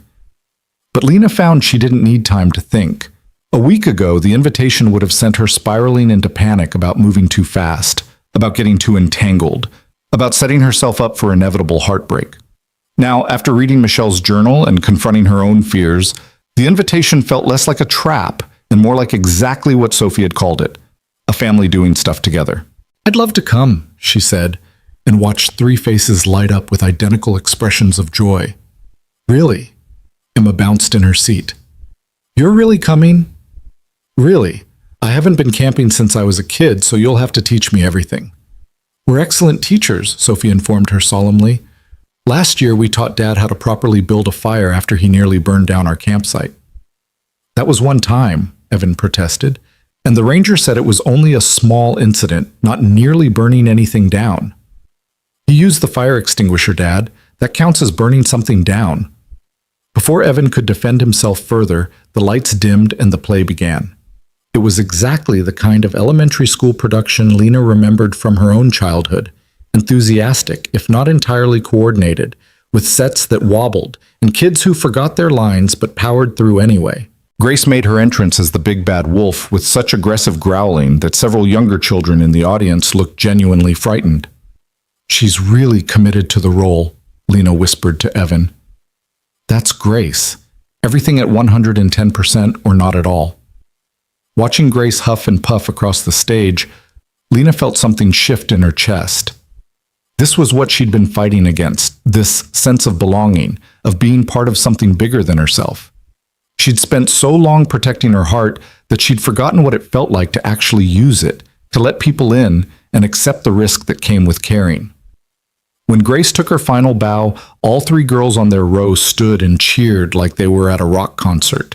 Evan joined them, whistling through his fingers in a way that made several parents turn around. Lena stood too, clapping until her hands hurt, caught up in the pure joy of celebrating someone else's moment. After the play, they waited in the lobby for Grace to emerge from backstage. She burst through the doors, still wearing her wolf ears and tail, her face flushed with triumph. "Did you see me?" she demanded, running straight to Lena. "Did you see when I almost knocked over the pig house? That wasn't supposed to happen, but I made it look like it was on purpose." "You were amazing," Lena said, and meant it. "Absolutely terrifying. I was genuinely concerned for those pigs." Grace beamed. "Really?" "Really. Best wolf I've ever seen." "Told you she was good," Sophie said to her father.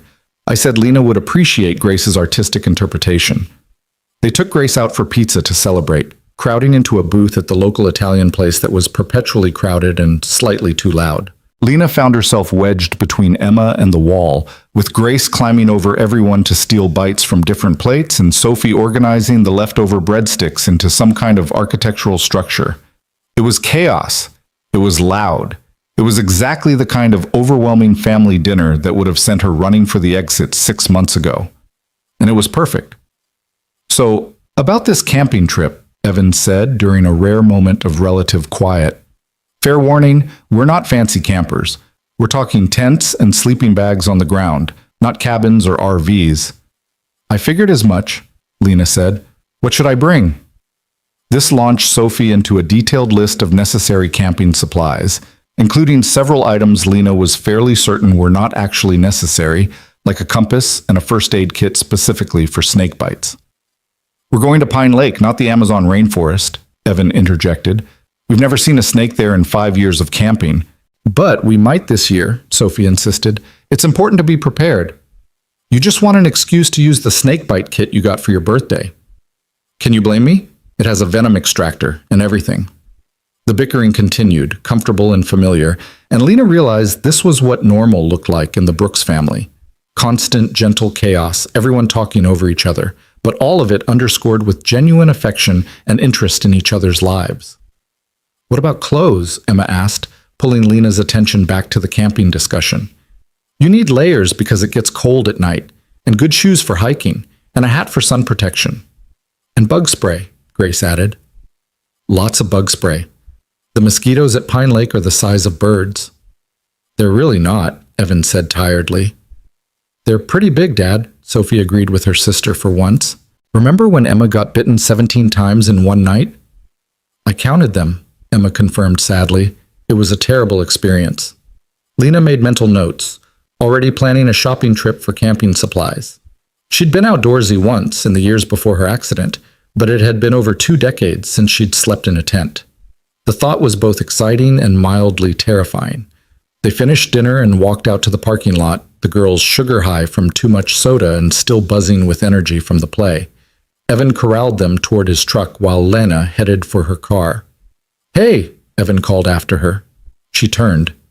"Thank you for coming tonight. It meant a lot to Grace, to all of us." "I enjoyed it. Your daughters are a very enthusiastic cheering section." "That's one word for it." He paused, seeming to wrestle with something. "Can I call you later, after I get these 3 into bed?" "I'd like that." The call came at 9:30, after what Evan described as an epic bedtime battle, involving 3 separate requests for water, 4 trips to the bathroom, and a lengthy negotiation about whether stuffed animals needed their own blankets. "They're finally asleep," he said, and Lena could hear the exhaustion and affection in his voice. "Or at least they're in their rooms with the lights off, which is close enough. Sounds like quite an ordeal. Every single night. You'd think I'd have it down to a science by now, but they're always one step ahead of me." She heard what sounded like him settling onto a couch. "So, camping. Are you sure you want to do this? I know the girls ambushed you pretty hard, and you can absolutely say no if it's too much too fast." "Evan, I said yes because I want to come. Not because your daughters are persuasive, though they definitely are." "Okay? Good." A pause. "I just don't want you to feel pressured into family stuff before you're ready. We can take this slower if you need to." Lena thought about the past few months, about how she'd spent so much energy trying to slow things down and protect herself that she'd nearly destroyed the best thing to happen to her in years. "I don't want slower," she said. "I want real. And real means sometimes things move at their own pace, instead of the pace we think they should move at." She could hear the smile in Evan's voice when he responded. "When did you get so wise?" "I read it in someone's journal. This woman who was scared of the same things I'm scared of, but who decided to trust anyway." "Michelle would have liked you," Evan said softly. "She would have appreciated how hard you're fighting your fears. She'd probably also have some choice words about me not communicating better, but mostly she'd like you. I wish I could have known her. She'd probably be amused by this whole situation. She always said I needed someone who wouldn't let me get away with my tendency to avoid difficult conversations. You definitely don't let me avoid anything." "Is that a compliment?" "The highest kind." They talked for another hour, about everything and nothing. Lena told him about Marcus finally having a good day at school, about the progress report she had to write that weekend. Evan shared stories about his current construction project, about the client who kept changing their mind about basic design elements. It was the kind of conversation couples had when they were simply enjoying each other's company, no pressure or performance required. When they finally hung up, Lena realized she was smiling. Not the careful, guarded smile she used to protect herself, but a genuine expression of happiness that felt almost foreign after so many years of keeping her emotions locked down. The next week passed in a blur of preparation for the camping trip. Lena bought hiking boots that needed to be broken in, a sleeping bag rated for cold weather, and approximately 17 different types of bug spray after Emma's dire warnings about mosquitoes. She borrowed a backpack from Rachel, who was simultaneously excited and concerned about this development in Lena's love life. "You're going camping," Rachel said for the 3rd time, watching Lena sort through camping supplies spread across her living room floor. "You, who haven't slept outside since you were 12. With a man you've been dating for less than 3 months and his 3 children. When you say it like that, it sounds insane." "Because it is a little insane, but also kind of wonderful." Rachel picked up the snakebite kit Sophie had insisted Lena purchase. "Although this seems excessive. Sophie is very thorough in her planning. She's 8. An 8-year-old with the organizational skills of a military general." Rachel set down the kit and looked at her friend seriously. "You're really doing this. You're really letting yourself fall for this family." It wasn't a question, but Lena answered anyway. "I think I already have. Fallen, I mean. I'm just finally admitting it to myself." "And you're not terrified?" "Oh, I'm absolutely terrified. But I'm also happy in a way I haven't been in years, so I guess I'm choosing to be terrified and happy at the same time. That's very mature of you. Don't sound so surprised. Friday afternoon, Evan picked her up in his truck with the girls already loaded in the back seat, surrounded by camping gear. The entire vehicle smelled like bug spray and anticipation. Ready for adventure? He asked as Lena climbed into the passenger seat. As ready as I'll ever be. The drive to Pine Lake took 2 hours, winding through increasingly dense forest on roads that got progressively narrower. The girls entertained themselves with road trip games, I Spy, the license plate game, and something Sophie had invented called alphabet categories that seemed to have rules only she understood. Q is for quokka, Emma announced. That's Australia animals. We're on North American animals, Sophie corrected. But quokkas are animals, not North American animals. This game is stupid, Grace declared. Can we play something else? We're playing alphabet categories until we finish the alphabet, Sophie insisted. Those are the rules. You made up the rules! Which means I get to enforce them. Evan caught Lena's eye and mouthed, "Welcome to my life." She had to bite back a laugh. They reached the campground as the sun was starting to set, painting the sky in shades of orange and pink that reflected off the lake's surface. The site Evan had reserved was situated among towering pine trees, with a clear view of the water and a fire ring already set up. "Okay, team," Evan said as they piled out of the truck. "You know the drill. Unload gear, set up tents, gather firewood, let's move." The girls sprang into action with the efficiency of people who'd done this many times before. Even Grace, the youngest and most chaotic, knew exactly where things went and what needed to be done first. Lena tried to help, but mostly just followed instructions from Sophie, who had apparently appointed herself campsite manager. "The tent goes here, not there," Sophie directed, pointing to a flat area near the fire ring. "And make sure you stake all the corners, or it'll blow away in the night." "Has that happened before?" "Once. It was very dramatic." Emma cried. "I was 5," Emma called from where she was unloading sleeping bags. "And it was scary." Setting up camp took the better part of an hour. By the time the tents were erected and their supplies organized, darkness had fully settled and the temperature had dropped noticeably. Evan built a fire while the girls changed into warmer clothes, and soon they were all gathered around the flames with hot dogs on sticks and in cooler full of supplies. "This is the best part," Emma said, her hot dog already charred beyond recognition. "Sitting by the fire and telling stories." "What kind of stories?" Lena asked. "Scary ones, usually. Dad tells the best scary stories." "I don't know if Lena wants to hear scary stories her first night camping with us," Evan said. "I can handle scary stories," Lena assured him. "Hit me with your best shot." What followed was an enthusiastic and only moderately coherent tale about a creature that lived in Pine Lake and came out at night to steal the shoes of unsuspecting campers. Grace added sound effects. Emma insisted on providing color commentary about which parts were real and which were obviously made up, Dad. Sophie fact-checked the entire narrative, pointing out several geographical impossibilities. By the time the story ended, Lena's sides hurt from laughing, and her hot dog was completely forgotten on her stick. "See, this is why Mom always said Dad should have been a writer instead of a builder," Sophie said. "He makes stuff up really well." "Your mom said I should do whatever made me happy," Evan corrected gently. "Building makes me happy." "And making up stories about shoe-stealing lake monsters? That's just a bonus." They roasted marshmallows for s'mores, and Lena discovered that Grace's earlier comment about eating until they felt sick was not an exaggeration. By their third round of s'mores, all 3 girls were dragging, sugar-crashed, and heavy-eyed. "All right, monsters," Evan said. "Teeth brushed, pajamas on, bed." The protests were half-hearted at best. Within 20 minutes, all 3 girls were zipped into their sleeping bags in their tent, and Lena could hear their voices getting progressively quieter as sleep pulled them under. She and Evan sat by the fire, the silence between them comfortable and warm. Above them, the stars were incredible. Thousands upon thousands of pinpricks of light in a sky unpolluted by city glow. "This is beautiful," Lena said softly, signing the words even though it was dark enough that the gestures were barely visible. "It is." But Evan was looking at her, not the sky. She felt her face heat and was grateful for the darkness. "Thank you for inviting me."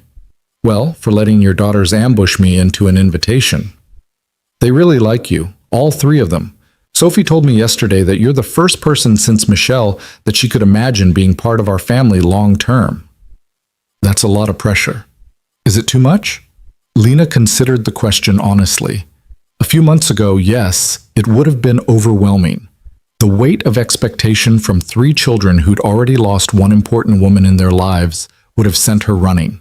But now, sitting by this fire, with the sound of the girl's soft breathing coming from the tent, and Evan's steady presence beside her, it felt less like pressure and more like possibility. No, she said finally, it's not too much. It's scary, but not too much. Good scary or bad scary? Good scary. The kind that means something matters. Evan reached over and took her hand, lacing their fingers together in the firelight. You matter, Lena. To me, to the girls. I know it's fast and I know it's complicated, but you matter to us. The words settled over her like a blanket, warm and impossibly comforting. She squeezed his hand, unable to speak past the emotion in her throat. They sat like that for a long time, watching the fire burn down to embers and listening to the sounds of the forest at night.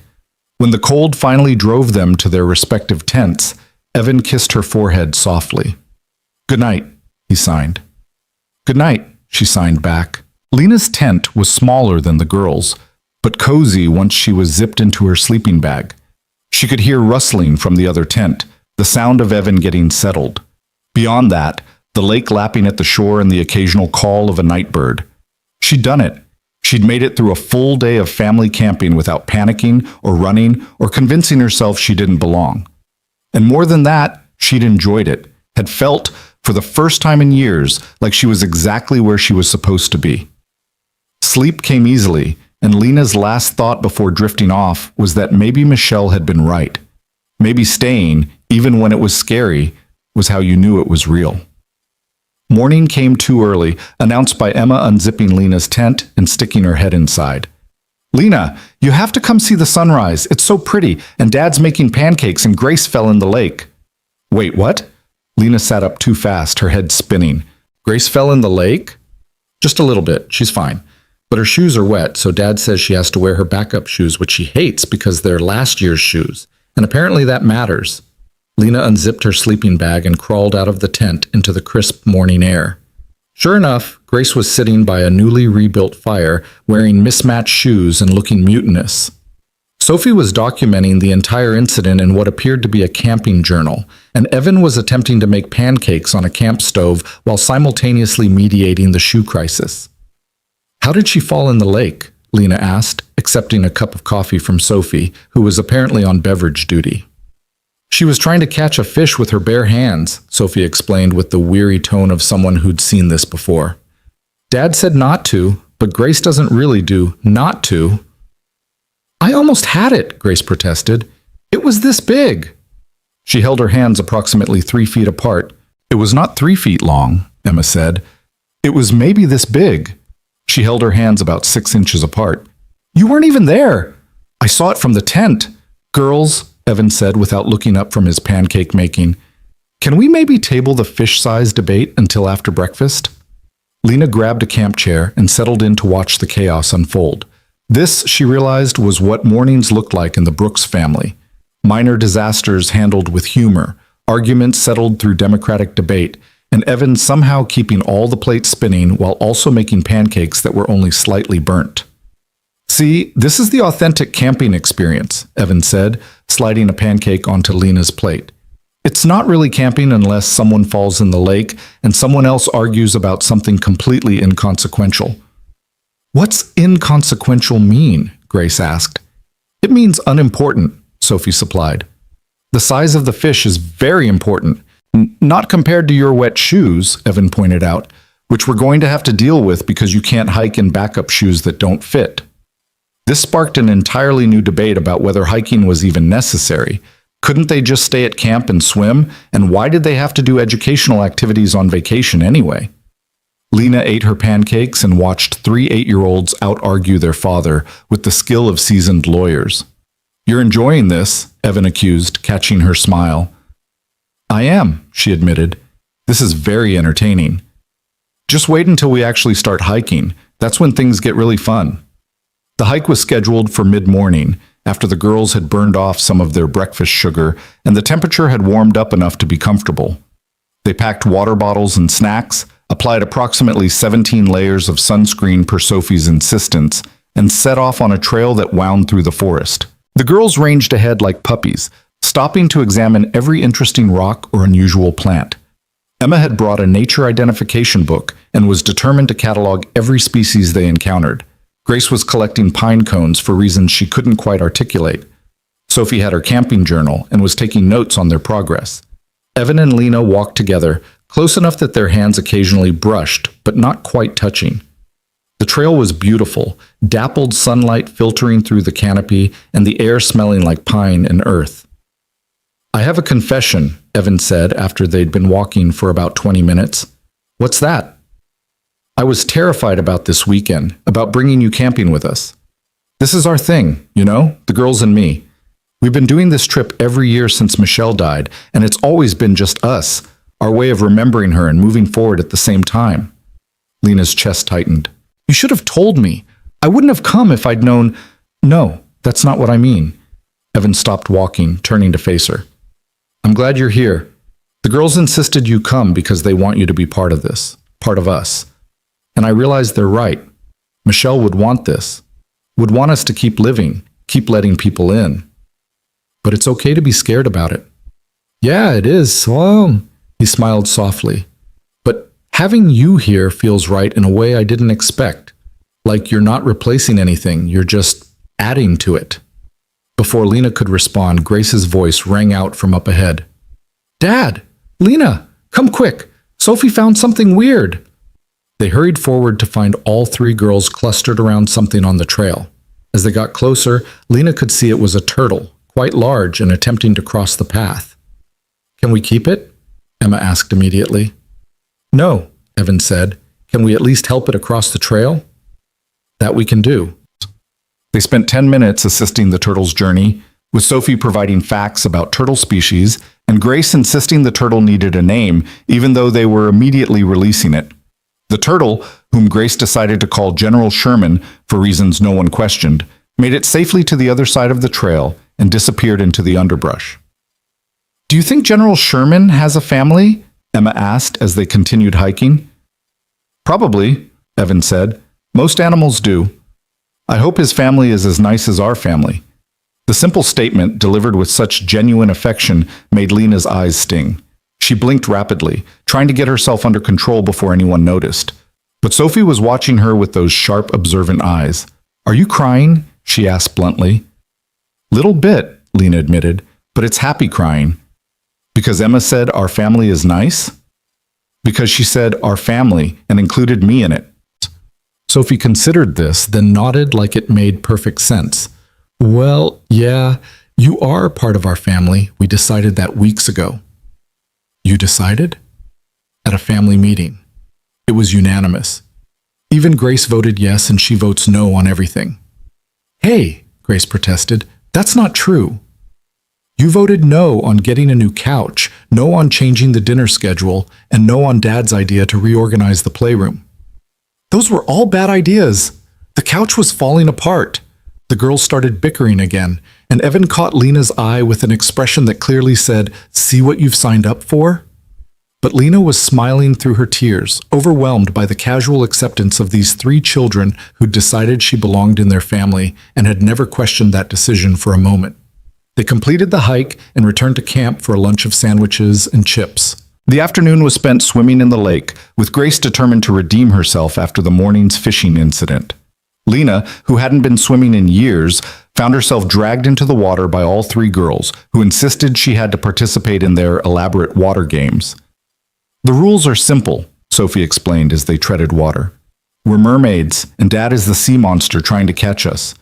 We have to swim to the dock without getting tagged." "Shouldn't the sea monster have a less obvious approach?" Lena pointed out, watching Evan wade into the water with all the stealth of a freight train. "Dad's not very good at being sneaky," Emma giggled. The game devolved into chaos quickly, with Evan somehow managing to miss catching any of them despite his size advantage and the girls' tendency to swim directly toward him while shrieking.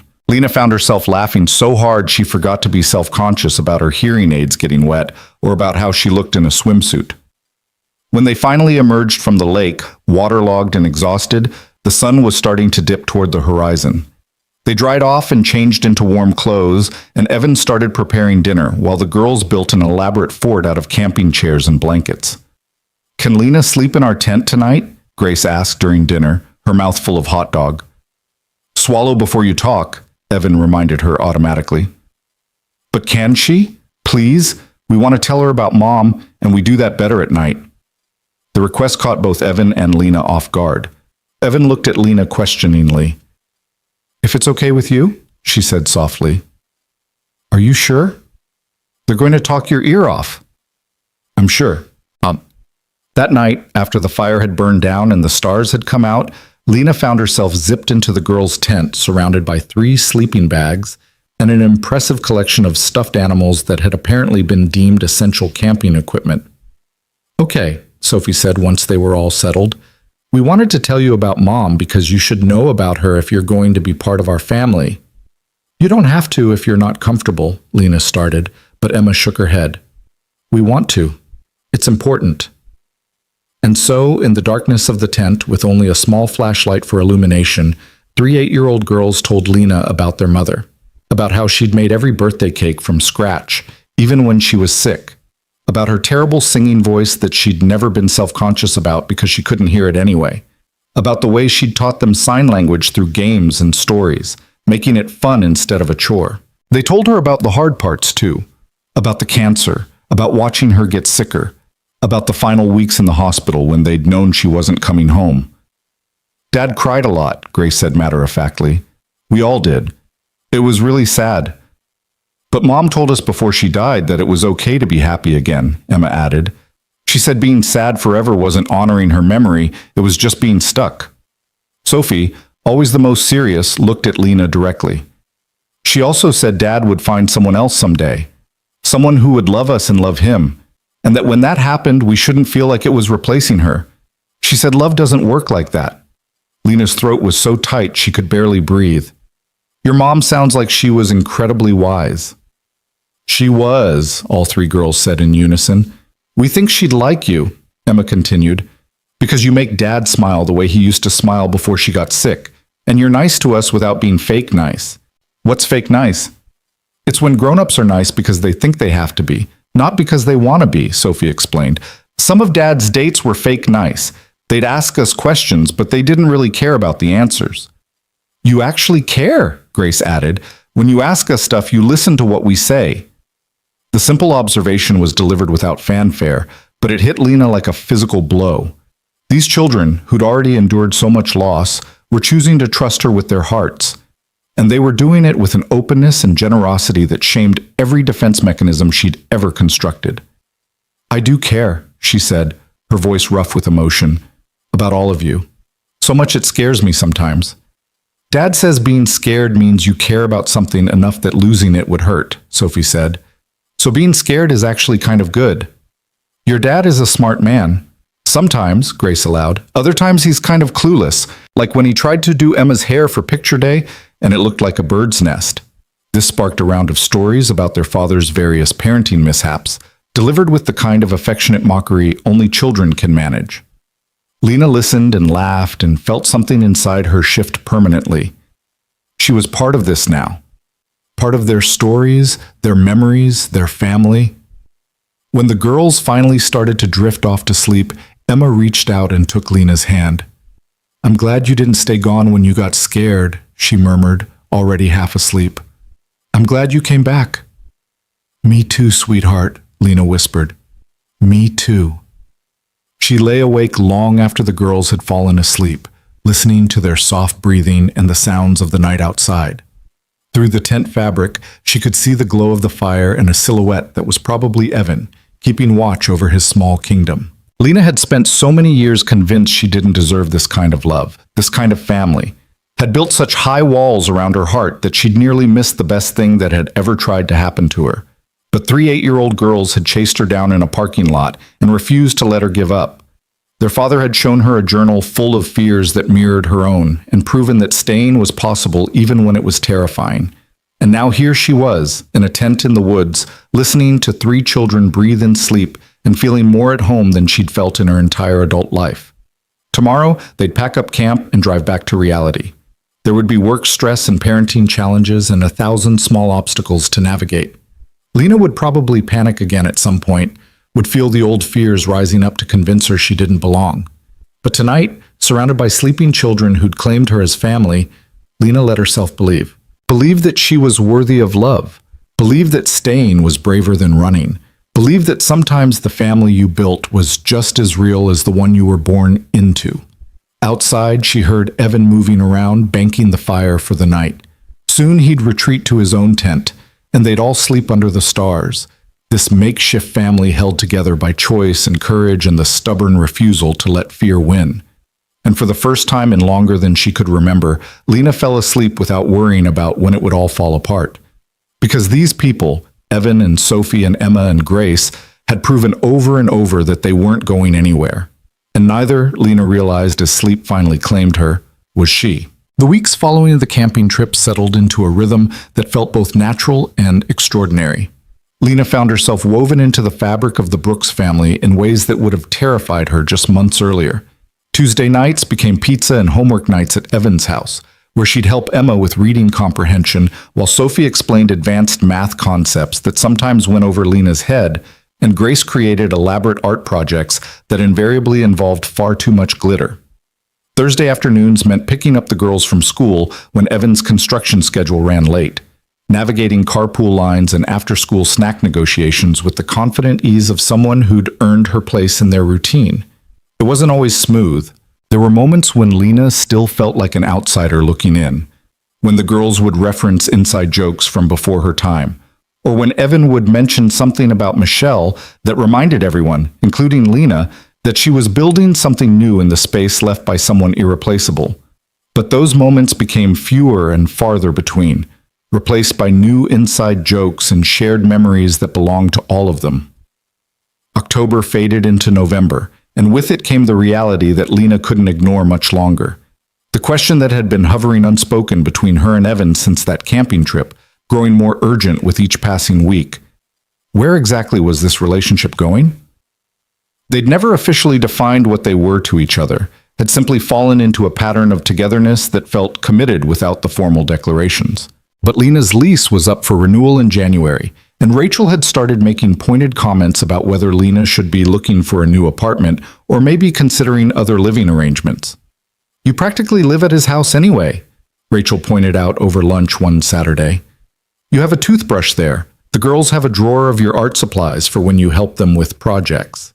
Evan keeps that specific tea you like, even though no one else in the house drinks it. That doesn't mean..." "Lena, you're a family. The only person who doesn't seem to know that is you." The conversation was still rattling around in Lena's head the following Tuesday when she arrived at Evan's house for their usual dinner routine.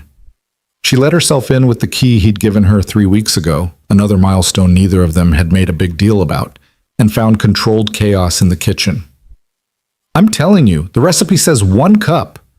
Sophie was insisting, holding up a measuring cup like evidence in a trial. "But that seems like too much," Evan argued, peering at his tablet screen with flour dusting his forearms. "Are we sure this recipe is right?" "What's going on?" Lena asked, setting down her bag. "Dad's trying to make Mom's birthday cake," Emma explained from her position at the kitchen table where she was carefully separating eggs. "But he can't remember if the recipe called for 1 cup or 1.5 cups of sugar." Lena's heart clenched. She'd known Michelle's birthday was coming up. The girls had mentioned it last week, but she hadn't realized they were planning to mark it this way. "It's 1 cup," Grace announced, wandering in from the living room with her tablet. "I found the recipe on Mom's old blog. See?" She held up the screen showing a cheerful post from years ago, complete with photos of a younger Michelle and 3 tiny toddlers covered in frosting. "Crisis averted," Evan said with relief, measuring out the sugar. He caught sight of Lena hovering in the doorway, and his expression softened. "Hey, didn't hear you come in." "I can go if this is a family thing." "Don't be ridiculous," Sophie interrupted before Evan could respond. "You're supposed to help with dinner anyway. We're having tacos after we finish the cake. It's tradition, Emma added. Mom's favorite dinner on her birthday, and her cake for dessert. We do it every year. The casual inclusion in a ritual that was so deeply personal should have felt presumptuous, but the girls said it with such matter-of-fact acceptance that Lena found herself stepping forward instead of retreating. What can I do to help? The next 2 hours were a beautiful mess of cooking and baking and storytelling. The girls shared memories of their mother as they worked, how she always let them lick the beaters, even though it probably wasn't food safe, how she'd sing off key while decorating cakes, how she'd once dropped an entire cake on the floor and they'd eaten it anyway, calling it floor cake like it was a special delicacy. Evan added his own stories, his voice warm with affection and grief in equal measure. And Lena listened, learning about the woman whose absence had shaped this family as much as her presence had. When the cake came out of the oven, slightly lopsided but smelling incredible, Grace turned to Lena with sudden seriousness. Do you think it's weird that we celebrate Mom's birthday even though she's not here? The question hung in the air, heavy with the kind of existential worry only children could articulate so plainly.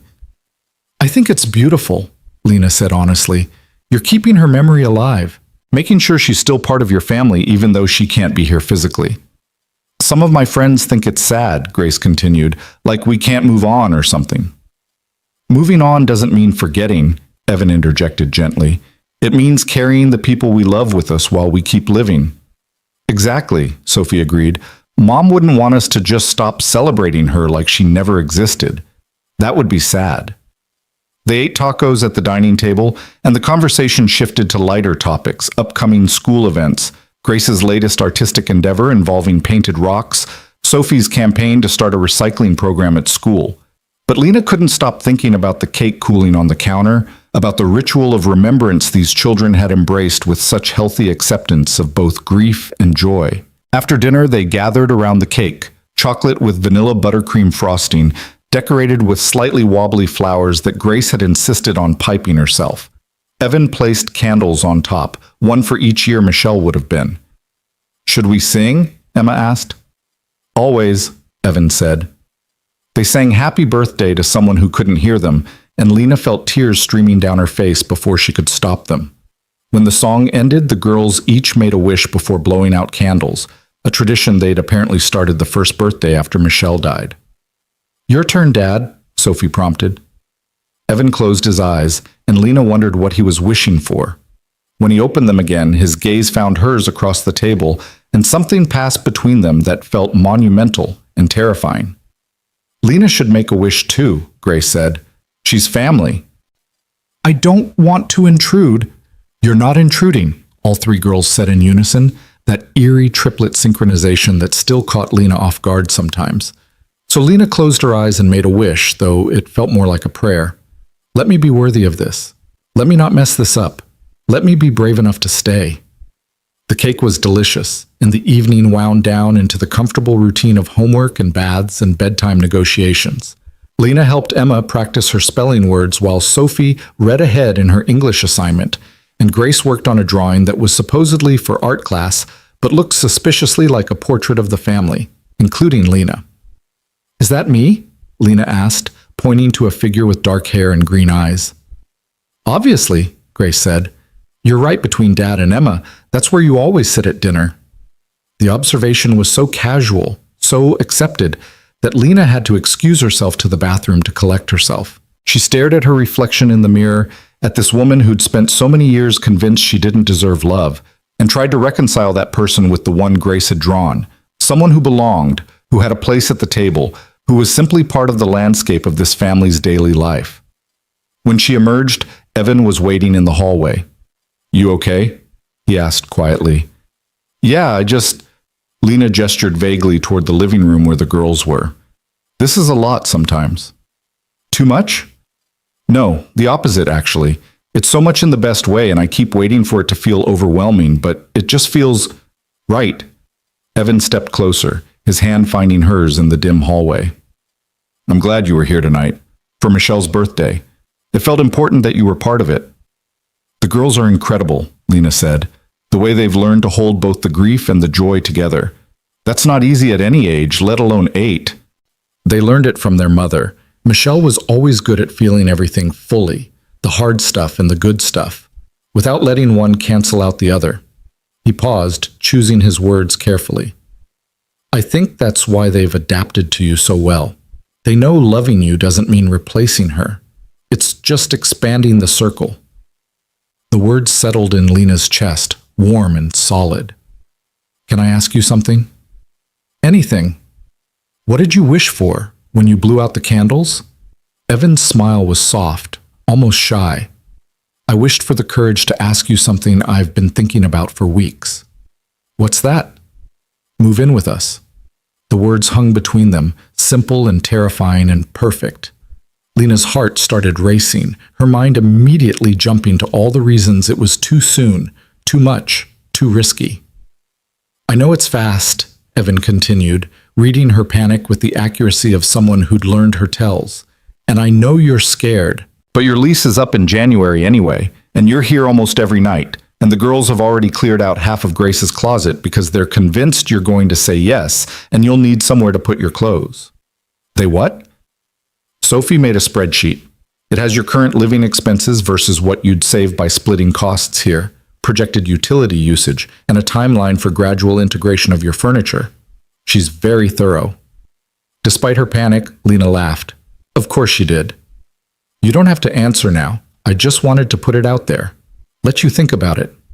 Evan's thumb traced circles on the back of her hand. But for what it's worth, this already feels like your home to me, to all of us. We're just waiting for you to see it too. Before Lena could formulate a response, Grace's voice called out from the living room.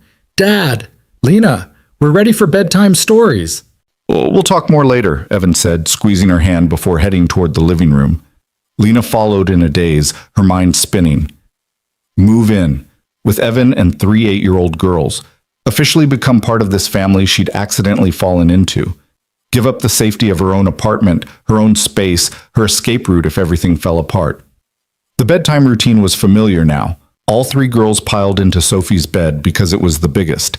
Evan reading from whatever chapter book they were working through. Lena sitting in the corner chair watching this nightly ritual with something that felt dangerously close to belonging. Tonight it was the 4th Harry Potter book, and Evan did different voices for each character in a way that made the girls giggle and beg for just one more chapter.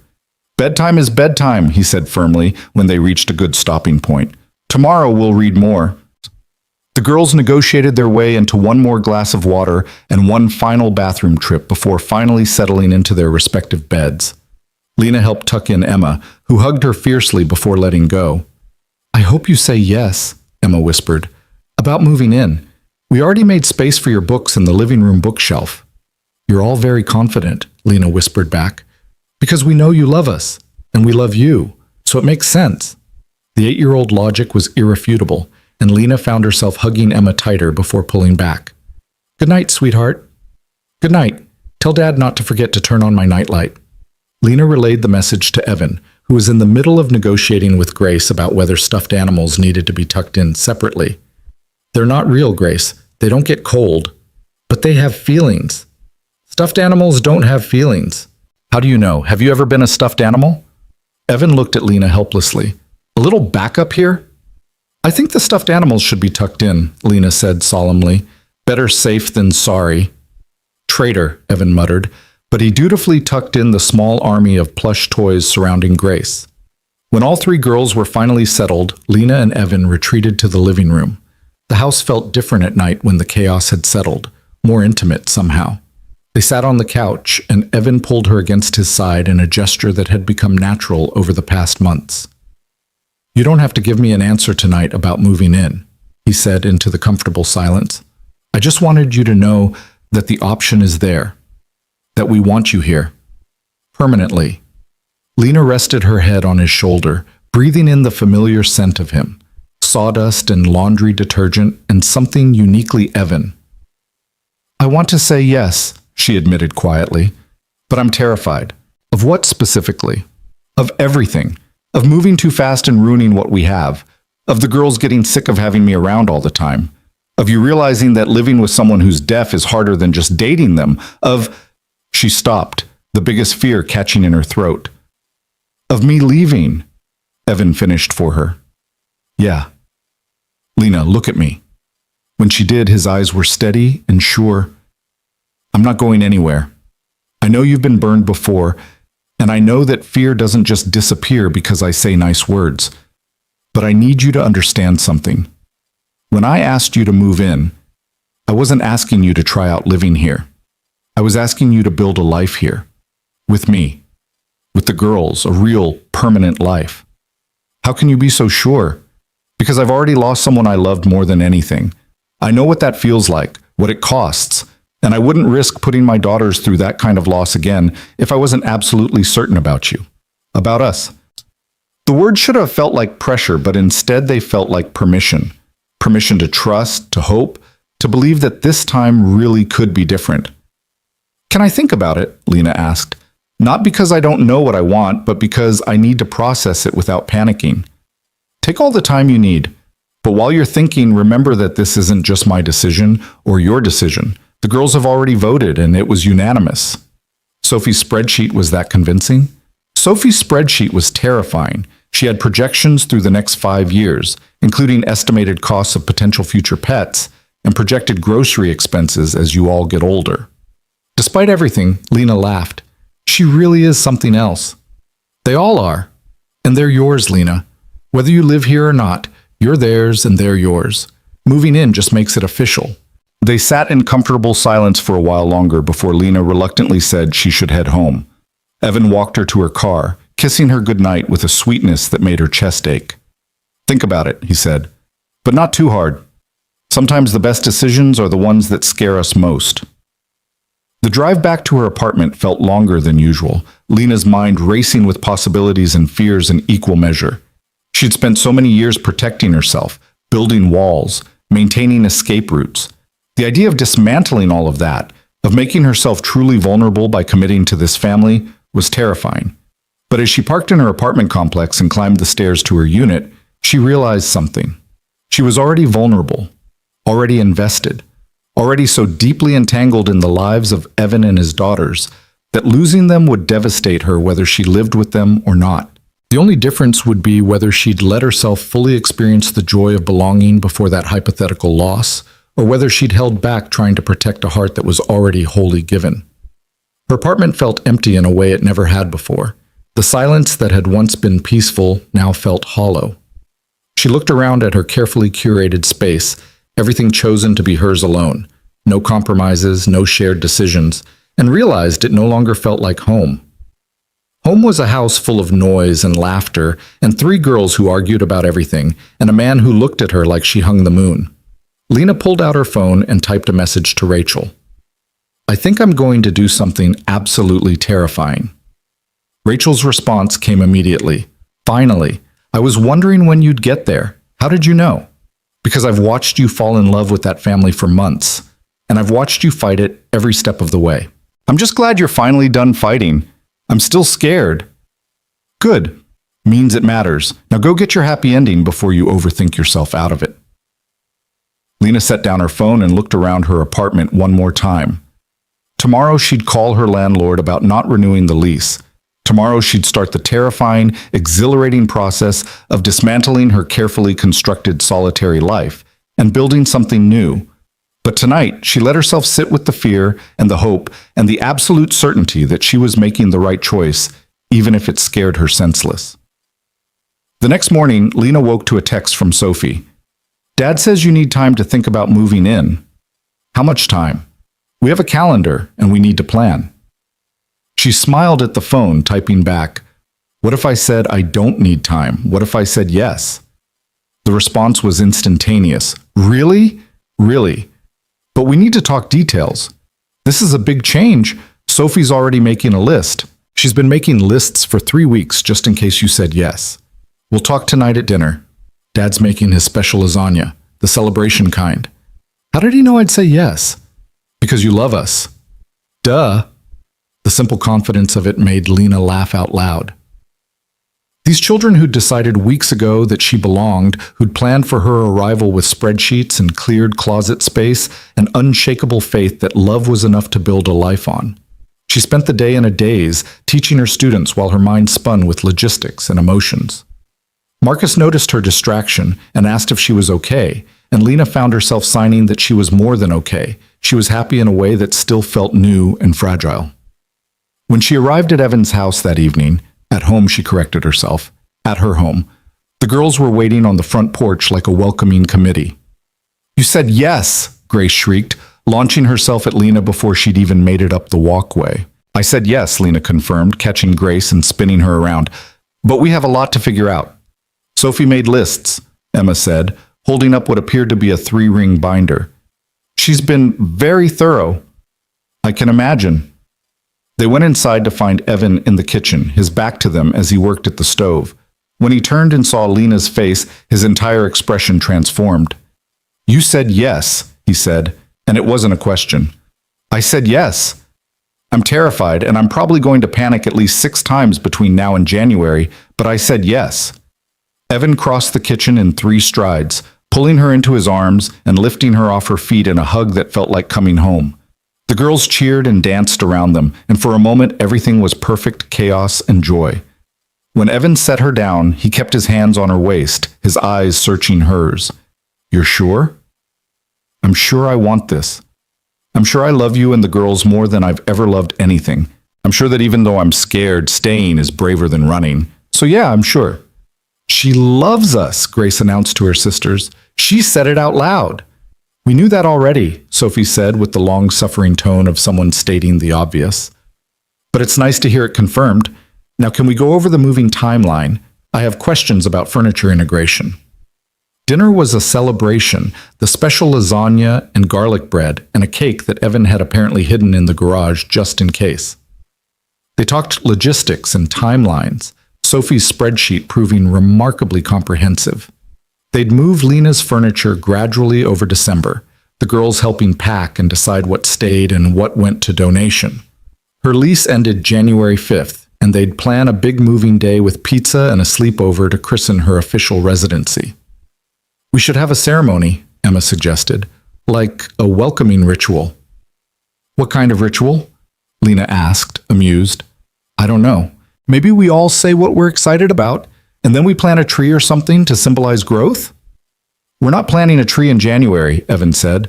"The ground is frozen." "Fine, we'll plant it in spring, but we should still do the saying what we're excited about part." So they did, right there at the dinner table, sticky with lasagna sauce and giddy with change. Emma was excited to have help with her reading homework without having to wait for Dad to finish with her sisters. Sophie was excited to have another adult to discuss advanced topics with, since Dad sometimes didn't understand her scientific explanations. Grace was excited to have someone who appreciated her art without trying to make it more realistic. "What are you excited about, Dad?" Sophie asked. Evan looked at Lena, and his smile was soft and private. "I'm excited to wake up every morning knowing you're here. I'm excited to build a life with you.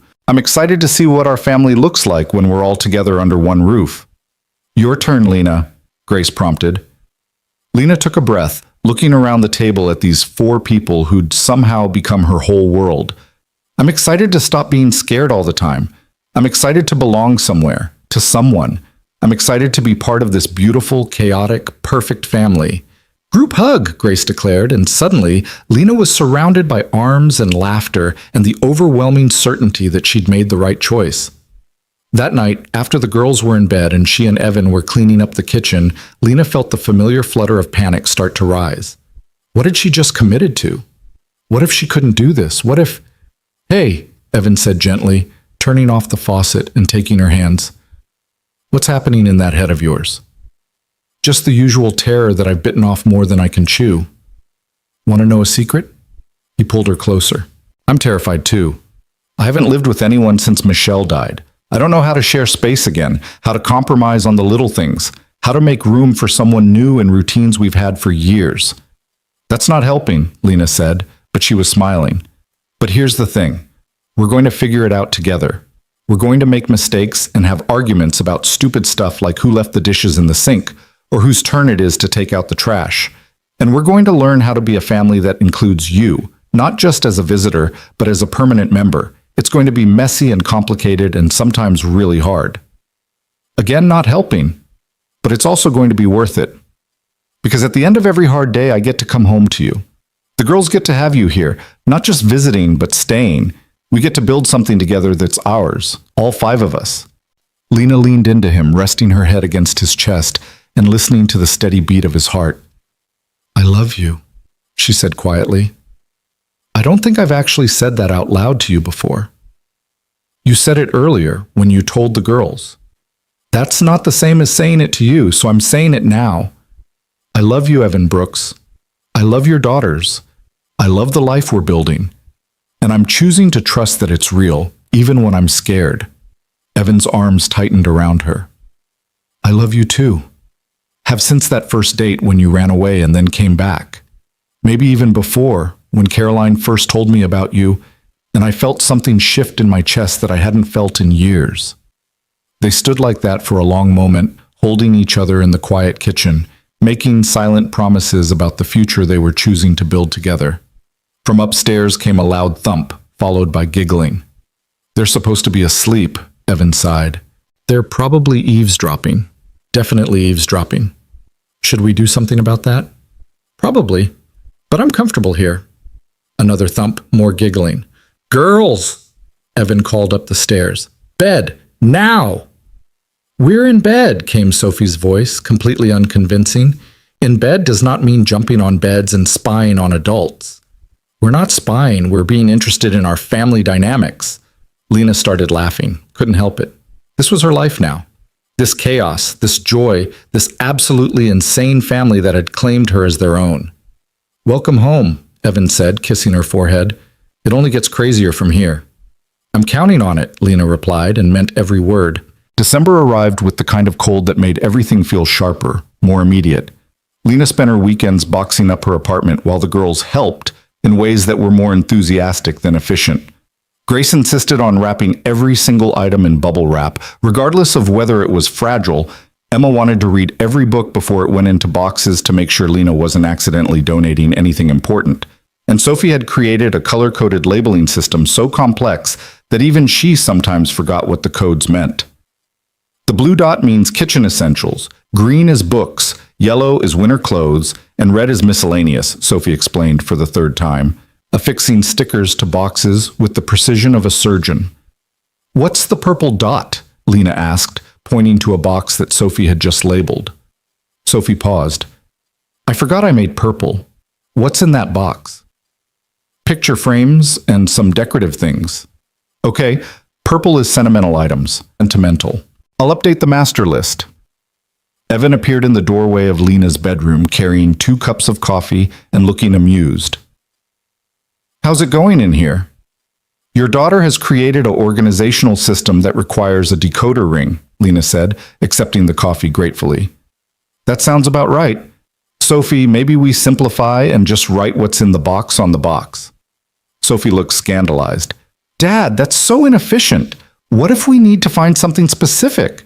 The color coding allows for categorical searching. We're moving across town, not entering witness protection. I think we can handle writing kitchen stuff on the boxes.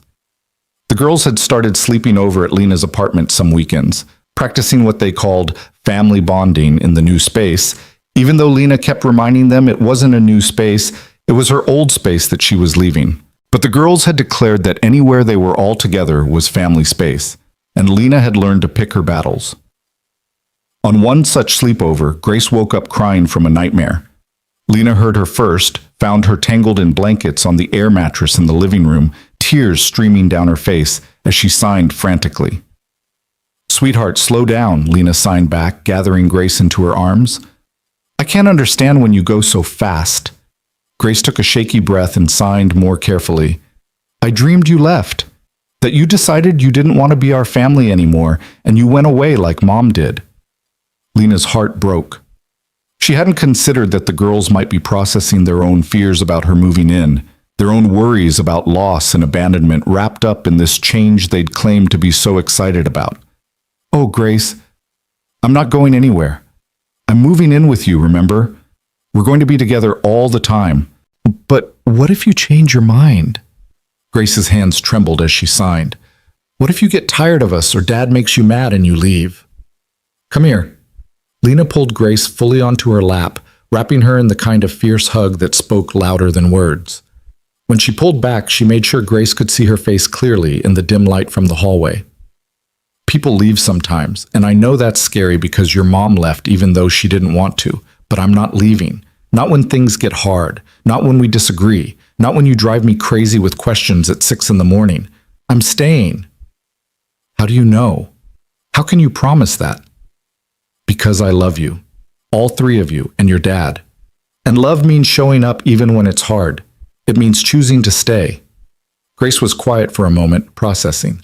Mom used to say that too, that love was a choice you made every day. Your mom was right.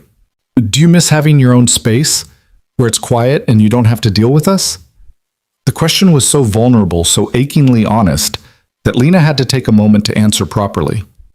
Sometimes I miss the quiet, she admitted, because lying would help no one. But you know what I miss more when I'm here alone? Your laugh. Sophie's random science facts at dinner. Emma's stories about every single thing that happened at school. Your dad's terrible jokes.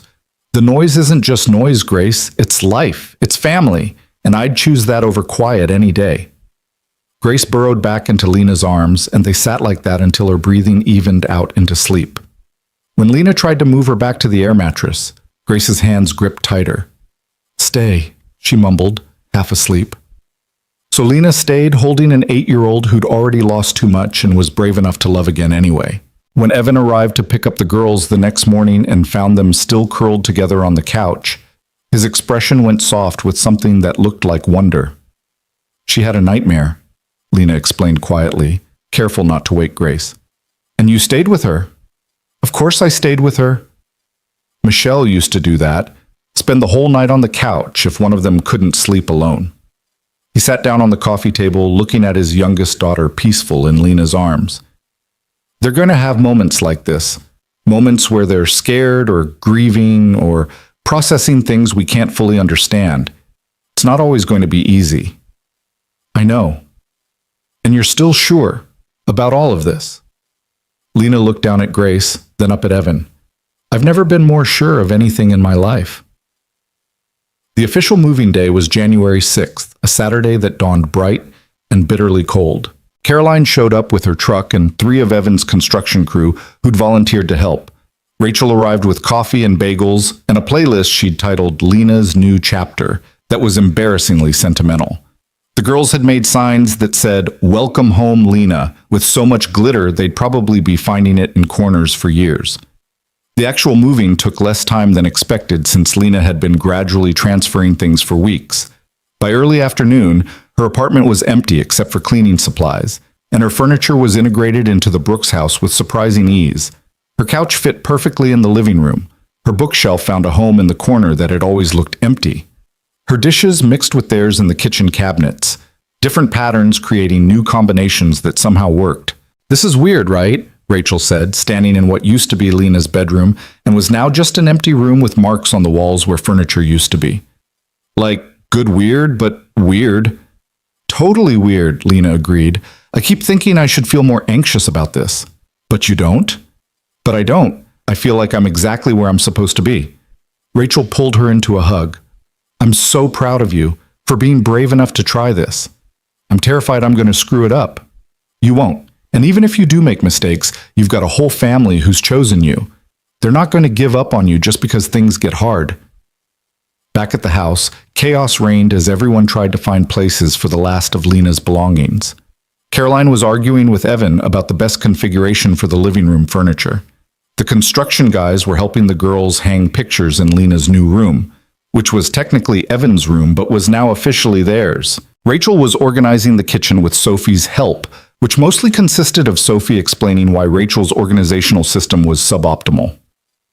This is insane, Lena said to no one in particular, surveying the controlled chaos. This is family, Emma corrected, appearing at her elbow. Come on, we need your opinion on where to hang Mom's picture.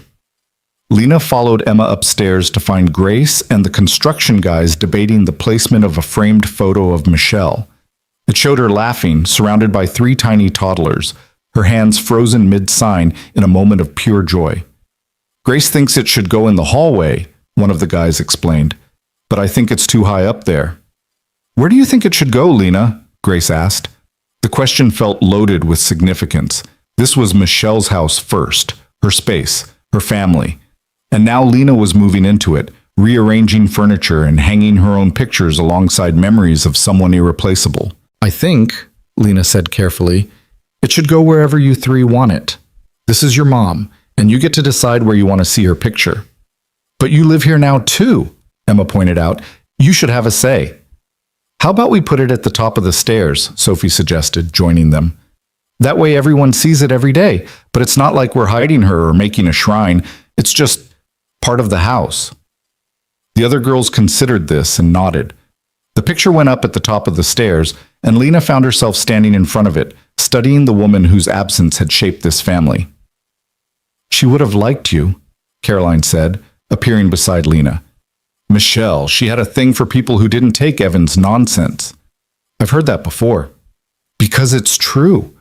She'd also appreciate how you've loved her girls, not trying to replace her, just adding to what she started. Caroline paused. I know this is strange, moving into her house, building a life in the space she left behind. It is strange, but also right, somehow. Good.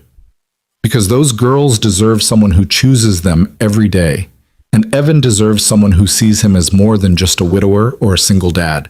He deserves someone who loves him for who he is now, not who he was before.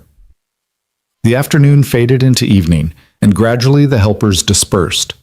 Caroline left with promises to have them all over for dinner soon.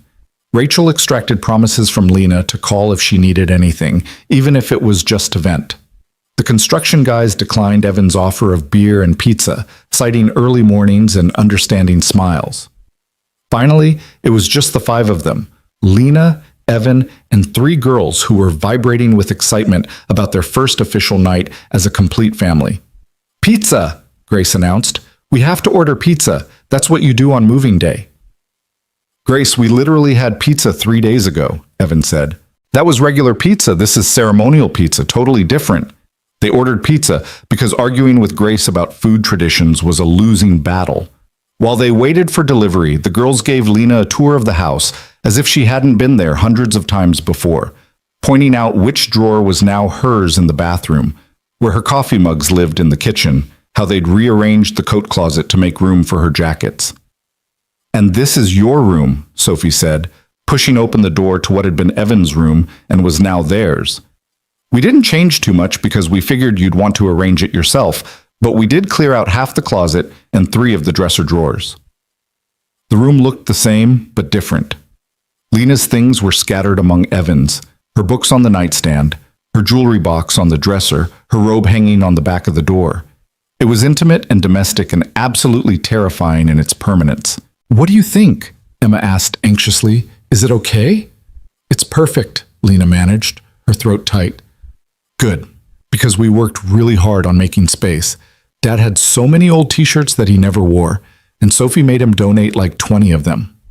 They were perfectly good shirts, Evan protested from the doorway.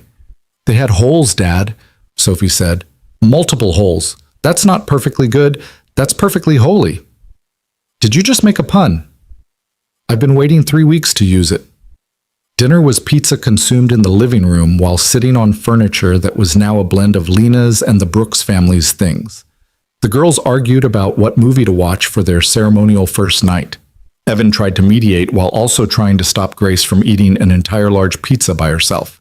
It was chaos and noise and absolutely perfect. When the girls were finally in bed, a process that took twice as long as usual due to their excitement, Lena and Evan collapsed onto the couch together. First night, Evan said, pulling her against his side. How are you feeling? Overwhelmed, happy, terrified, all of it at once. That sounds about right. He pressed a kiss to her temple. Thank you for doing this, for being brave enough to try. I'm not sure brave is the right word, more like too stubborn to let fear win. Whatever the reason, I'm glad you're here. They sat in comfortable silence for a moment before Lena said quietly, I keep expecting to panic, keep waiting for that voice in my head to start listing all the reasons this won't work. But it's not coming. Maybe you've finally convinced it that some things are worth the risk. Maybe. She turned to look at him. Or maybe I've just found people who make me want to be braver than my fears. The next weeks were an adjustment in ways both expected and unexpected. Lena learned that Evan was incapable of putting dishes directly into the dishwasher. He'd set them on the counter right next to the dishwasher, but never actually in it. The girls discovered that Lena was extremely grumpy before her morning coffee and learned to give her a wide berth until she'd had at least one cup. There were arguments about bathroom schedules and whose turn it was to take out the trash and whether the thermostat setting was reasonable or tyrannical. But there were also mornings when Lena woke up to Emma reading quietly in the corner of the bedroom, not wanting to disturb, but also not wanting to be alone. Evenings when Sophie would seek her out to explain a complex scientific concept she'd learned, trusting Lena to understand in ways others didn't. Moments when Grace would climb into her lap without warning, signing random observations about life with the kind of trust that took Lena's breath away. And there was Evan, who learned her rhythms and moods with the attention of someone truly committed to understanding her, who knew when she needed space and when she needed closeness, when to push and when to let her retreat and regroup, who made her coffee exactly how she liked it, and never made her feel guilty about needing quiet time after particularly draining days with her students. February brought Valentine's Day, which the girls approached with the kind of strategic planning usually reserved for military operations. "We need to make it special," Sophie said at an emergency family meeting she'd called, "because this is Lena's first Valentine's Day as part of the family." "I thought we could make cards," Emma suggested, "like we used to do with Mom." There was a brief silence, the kind that still sometimes fell when someone mentioned Michelle in a way that highlighted the before and after of their family structure. "I think that's a perfect idea," Lena said, her voice gentle. "Your mom started a beautiful tradition. We should keep it going." So they made cards, all 5 of them sitting around the dining table with construction paper and markers and enough glitter to constitute an environmental hazard. The girls made cards for each other and for Evan and for Lena, their messages ranging from sweet to silly to surprisingly profound. Evan made cards with the artistic skill of someone who worked with his hands but had no talent for fine motor crafts, and they were charmingly terrible. Lena made cards for each of the girls, taking time to write personal messages about what she loved about each of them. For Sophie, her brilliant mind and organizational skills, and the way she cared for her sisters even when she pretended to be annoyed. For Emma, her gentle heart and love of stories, and the way she saw the good in everyone. For Grace, her fierce spirit and creative soul, and the way she lived life at full volume without apology. For Evan, she wrote something simpler but deeper. "Thank you for teaching me that love doesn't count the cost, that staying is braver than running, that family is something you build together, one day at a time. I love you." When they exchanged cards on Valentine's Day morning, there were tears and laughter and Grace's declaration that they should do this every month, not just on Valentine's Day. "That would defeat the purpose of it being special," Sophie pointed out. "But we could make it special every month. We could have different themes." "Grace, that's just crafts night. We already have crafts night." "But this would be cards night, totally different." That evening, after the girls were in bed, Evan presented Lena with a small box. "This isn't," he started, then stopped. "Okay, let me say this right.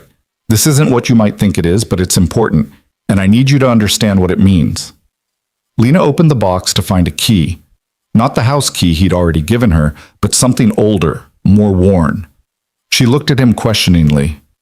"That was Michelle's," Evan explained quietly. "The key to her art studio. After she died, I locked it up because the girls weren't ready to go through her things, and honestly, neither was I. But lately, I've been thinking that maybe it's time. Maybe we could turn it into something new while still honoring what it was." "Evan, I can't. Let me finish. I'm not asking you to erase Michelle or take over her space. I'm asking if you want to help us transform it into something we can all use. Maybe an art studio for Grace or a reading room for Emma, or whatever we decide together.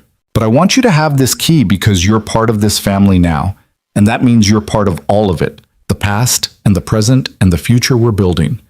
Lena closed her hand around the key, feeling the weight of the trust Evan was placing in her. "Are the girls okay with this?" It was their idea.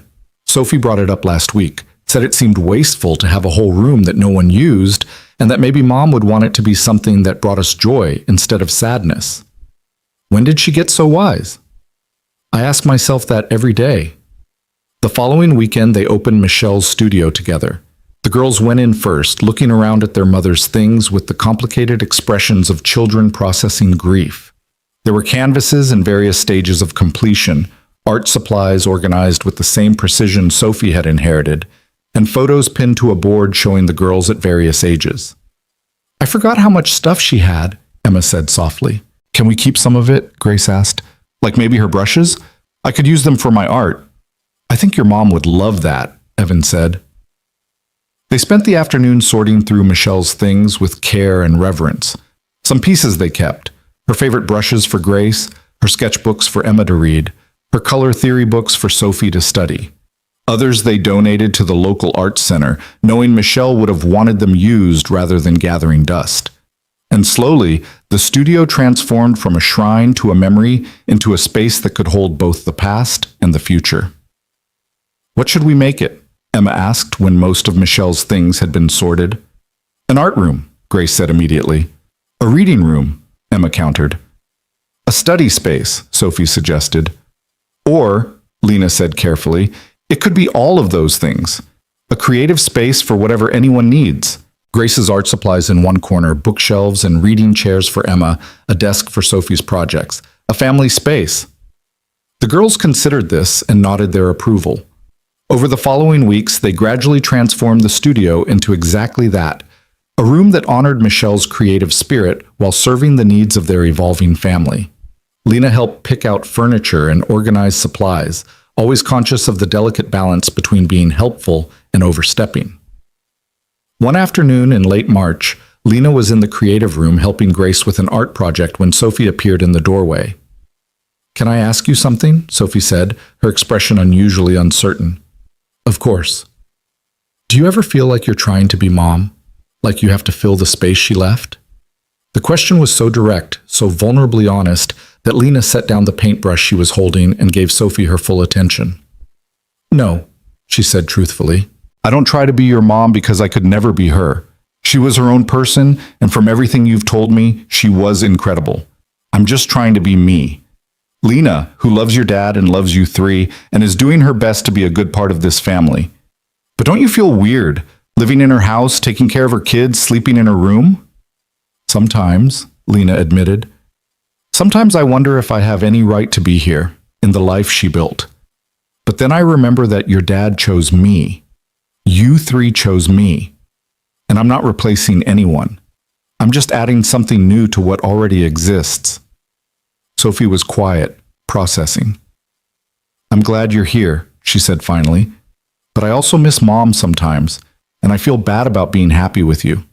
Oh, sweetheart, Lena pulled Sophie into a hug.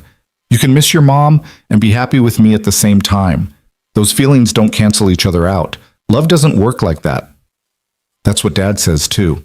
Your dad is a smart man. Sometimes, Sophie pulled back, swiping at her eyes. Thanks for not getting weird about me asking. You can always ask me anything, even the hard questions, especially the hard questions. April brought warmer weather and the girls' 9th birthday. Evan and Lena planned a party that somehow ended up including 20 children, 3 different cake flavors because the girls couldn't agree, and an unfortunate incident involving a piñata and a broken window. I'm never doing this again, Evan said, surveying the chaos of wrapping paper and sugar-hyped children. You say that every year, Caroline reminded him. This year, I mean it. You said that last year, too. Lena was helping Emma open presents when Grace climbed onto her lap, exhausted from the excitement, but clearly having the time of her life. This is the best birthday ever, Grace declared. Better than last year when you went to the water park? Lena asked. Way better. Because you're here.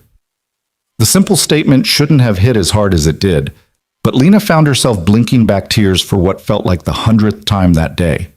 As spring progressed into early summer, Lena realized that somewhere along the way, she'd stopped waiting for the other shoe to drop, stopped bracing herself for rejection or disappointment. She'd settled into this life with a comfort that would have terrified her a year ago, and now it just felt like home. One evening in late May, Evan asked her to go for a walk after dinner. The girls were doing homework, supervised by Caroline, who'd stopped by for dinner, and the weather was perfect, warm but not hot, with that golden late spring light that made everything look magical. They walked through their neighborhood, hand in hand, making small talk about their days. But Lena could sense Evan's nervousness, the way he kept starting to say something and then stopping. "What's going on?" she finally asked. "You're being weird." "I'm not being weird." "You're absolutely being weird. You've told me about the same construction problem 3 times, and I know you already told me because you keep apologizing for repeating yourself." Evan stopped walking, pulling her to a halt in front of a small neighborhood park. "Okay, I'm being weird. There's something I want to ask you, and I'm terrified of screwing it up."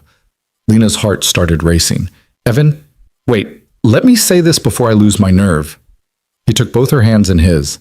"When you walked out of that restaurant on our first date, I thought that was it. I thought I'd lost my chance at something real with you, but then the girls chased you down and you came back, and you've been coming back every day since. You've chosen us, me and the girls in this complicated, messy family, over and over again. Evan, what are you? I'm asking you to choose us one more time, permanently."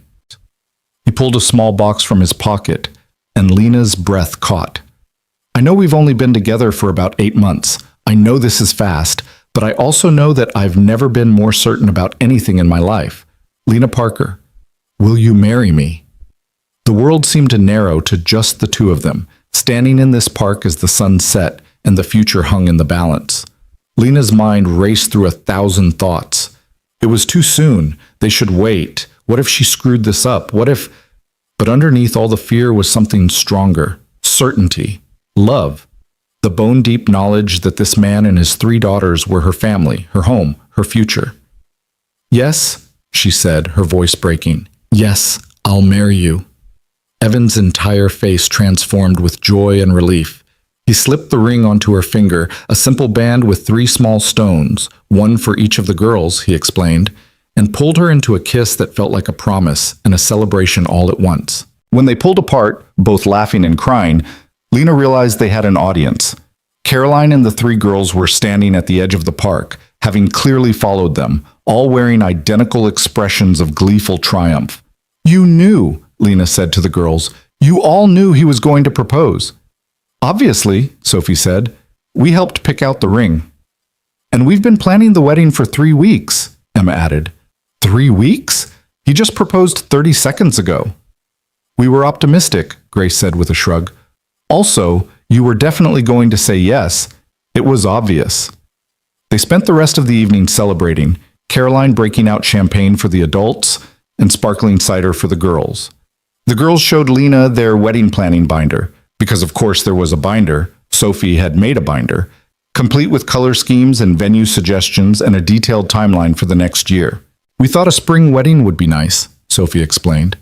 "That gives us a year to plan, which is reasonable but not too long. And we could do it at the Botanical Gardens. They have a beautiful ceremony space." "We could have a chocolate fountain," Grace added, "and a photo booth. Emma wants doves, but I think that's too much." "Doves are traditional," Emma protested. "Doves are messy. They poop everywhere." As the girls debated the merits of various wedding elements, Evan pulled Lena aside. "I should have warned you," he said. "They've been planning this for a while. I think they're more excited about the wedding than we are." "I don't think that's possible," Lena said, looking at her ring in the fading light. "Evan, this is beautiful. The 3 stones, one for each of the girls, because they're as much a part of this proposal as I am. You're not just marrying me, you're marrying all of us." "I know, and I can't wait." The next year passed in a blur of wedding planning and daily life. The girls were heavily involved in every decision, from the color of the bridesmaid dresses. They'd insisted on being bridesmaids, to the flavor of cake, to the music for the reception. Lena let them take the lead on most of it, recognizing that this wedding was as much about blending a family as it was about her and Evan making a commitment. There were hard moments too. A panic attack in November when Lena convinced herself she was making a mistake, that she'd ruin everything, that she should run while she still could. Evan talked her down with patience and love, and the girls made her a card that said, "You're stuck with us now," with drawings of them all holding hands. Christmas brought its own challenges as they navigated their first major holiday season as an engaged family. But they created new traditions while honoring old ones, and slowly Lena learned that she could hold space for both Michelle's memory and her own place in this family. Spring arrived again, bringing with it the wedding they'd spent a year planning. The botanical gardens were in full bloom, perfect for the outdoor ceremony the girls had insisted on. Lena's students had made decorations, colorful paper flowers and chains that added a whimsical touch. Rachel stood as maid of honor, and Caroline had helped coordinate the whole event with military precision. But it was the girls who stole the show, walking down the aisle before Lena in matching lavender dresses, each carrying a small bouquet. They stood beside Evan during the ceremony, part of the wedding party because they were part of the marriage itself. When it came time for vows, Evan spoke first, his voice steady despite the tears in his eyes. Lena, when we met, I was a man who'd learned to survive but had forgotten how to truly live. You taught me that it was okay to hope again, to love again, to build a future instead of just protecting the past. You've loved my daughters with a fierceness that takes my breath away, and you've loved me even when I was difficult or scared or stuck in my own way.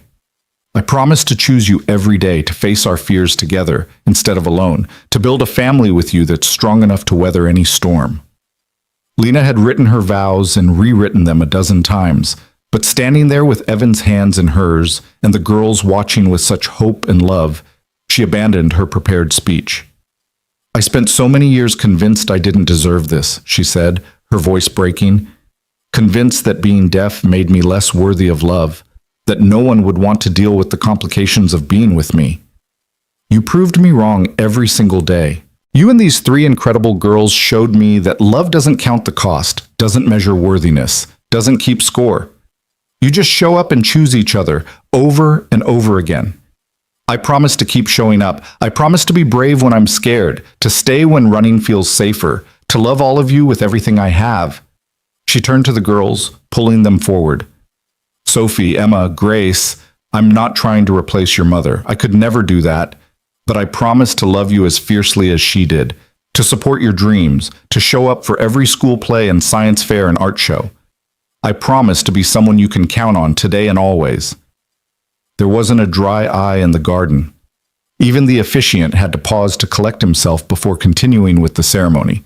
When they were pronounced married, Evan and Lena, officially a family, the girls cheered louder than anyone. The reception was exactly what they'd planned. Chaotic, joyful, full of laughter and dancing, and yes, a chocolate fountain that Grace immediately put to enthusiastic use. But the moment that mattered most came later in the evening, when the celebration was winding down and guests were starting to leave. Lena found herself standing with the girls, watching Evan talk to some of his construction crew. Can we tell you something? Sophie asked, and her sisters nodded seriously. Of course. We asked Dad to bring you to Romano's next Friday, Emma said. The restaurant where you had your first date. The one where I walked out on him? That's the one, Grace confirmed.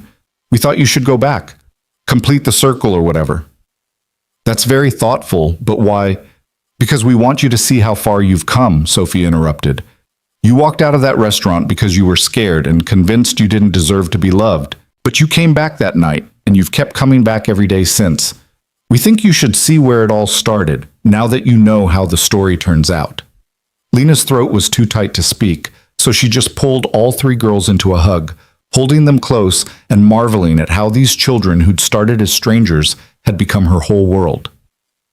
The following Friday, Evan and Lena did return to Romano's. They sat at table 7, the same corner booth where it had all begun, and ordered the chicken marsala and ribeye they'd never gotten to finish that first night. Do you remember what you were thinking? Evan asked as they waited for their food, right before you decided to walk out. I was thinking that it was too good to be true, that there had to be a catch, that no one could actually be as kind and understanding as you seemed, that I should save us both the trouble and leave before you could hurt me. And now? Lena looked around the restaurant, at the table where 3 little girls had changed everything, at the man who'd refused to let her give up on happiness. Now I'm thinking that sometimes the scary choice is the right choice, that love is worth the risk, that I'm the luckiest person in the world to have found a family that chose me as much as I chose them. Their food arrived, Marcus the server recognized them and grinned. and they ate slowly, savoring both the meal and the moment. This was where it had started, where Lena's carefully constructed walls had first begun to crack. And now, sitting in the same booth with a ring on her finger and a future full of noise and chaos and love stretching out before her, she could finally appreciate the terrified woman who'd walked out that night. Because that woman had been brave enough to come back, brave enough to try, brave enough to believe that maybe, just maybe, she deserved to be happy. As they finished dinner and prepared to leave, Evan took her hand across the table. "Thank you," he said softly. "For what?" "For running after you that night, for letting the girls chase you down, for coming back over and over again, even when it scared you, for choosing us." "Thank you for making me worth chasing," Lena replied, "for seeing me, really seeing me, and deciding I was worth the effort." They walked out of Romano's hand in hand, heading home to three girls who were definitely not asleep, despite it being past bedtime, who were probably spying from upstairs windows and planning their next family adventure. Home to the life Lena had been too scared to dream of, but had found anyway. Because sometimes love doesn't arrive loudly or conveniently. Sometimes it shows up in the form of three 8-year-old girls who refuse to let you believe you're unworthy. Sometimes it's a widowed father who learns your language not because he has to, but because he wants to. Sometimes it's the terrifying act of staying when every instinct screams to run. And sometimes, if you're very lucky and very brave, it's enough to build a life on, one day, one choice, one moment of courage at a time. Lena had spent so many years running from the possibility of pain that she'd nearly missed the possibility of joy. But she'd stopped running. She'd chosen to stay. And in staying, she'd found her family, her home, her happy ending that was really just a beginning. As they pulled into the driveway and saw three faces quickly disappear from the upstairs window, Lena squeezed Evan's hand and smiled. This was her life now, loud, chaotic, imperfect, and absolutely perfect all at once. And she wouldn't change a single moment of it.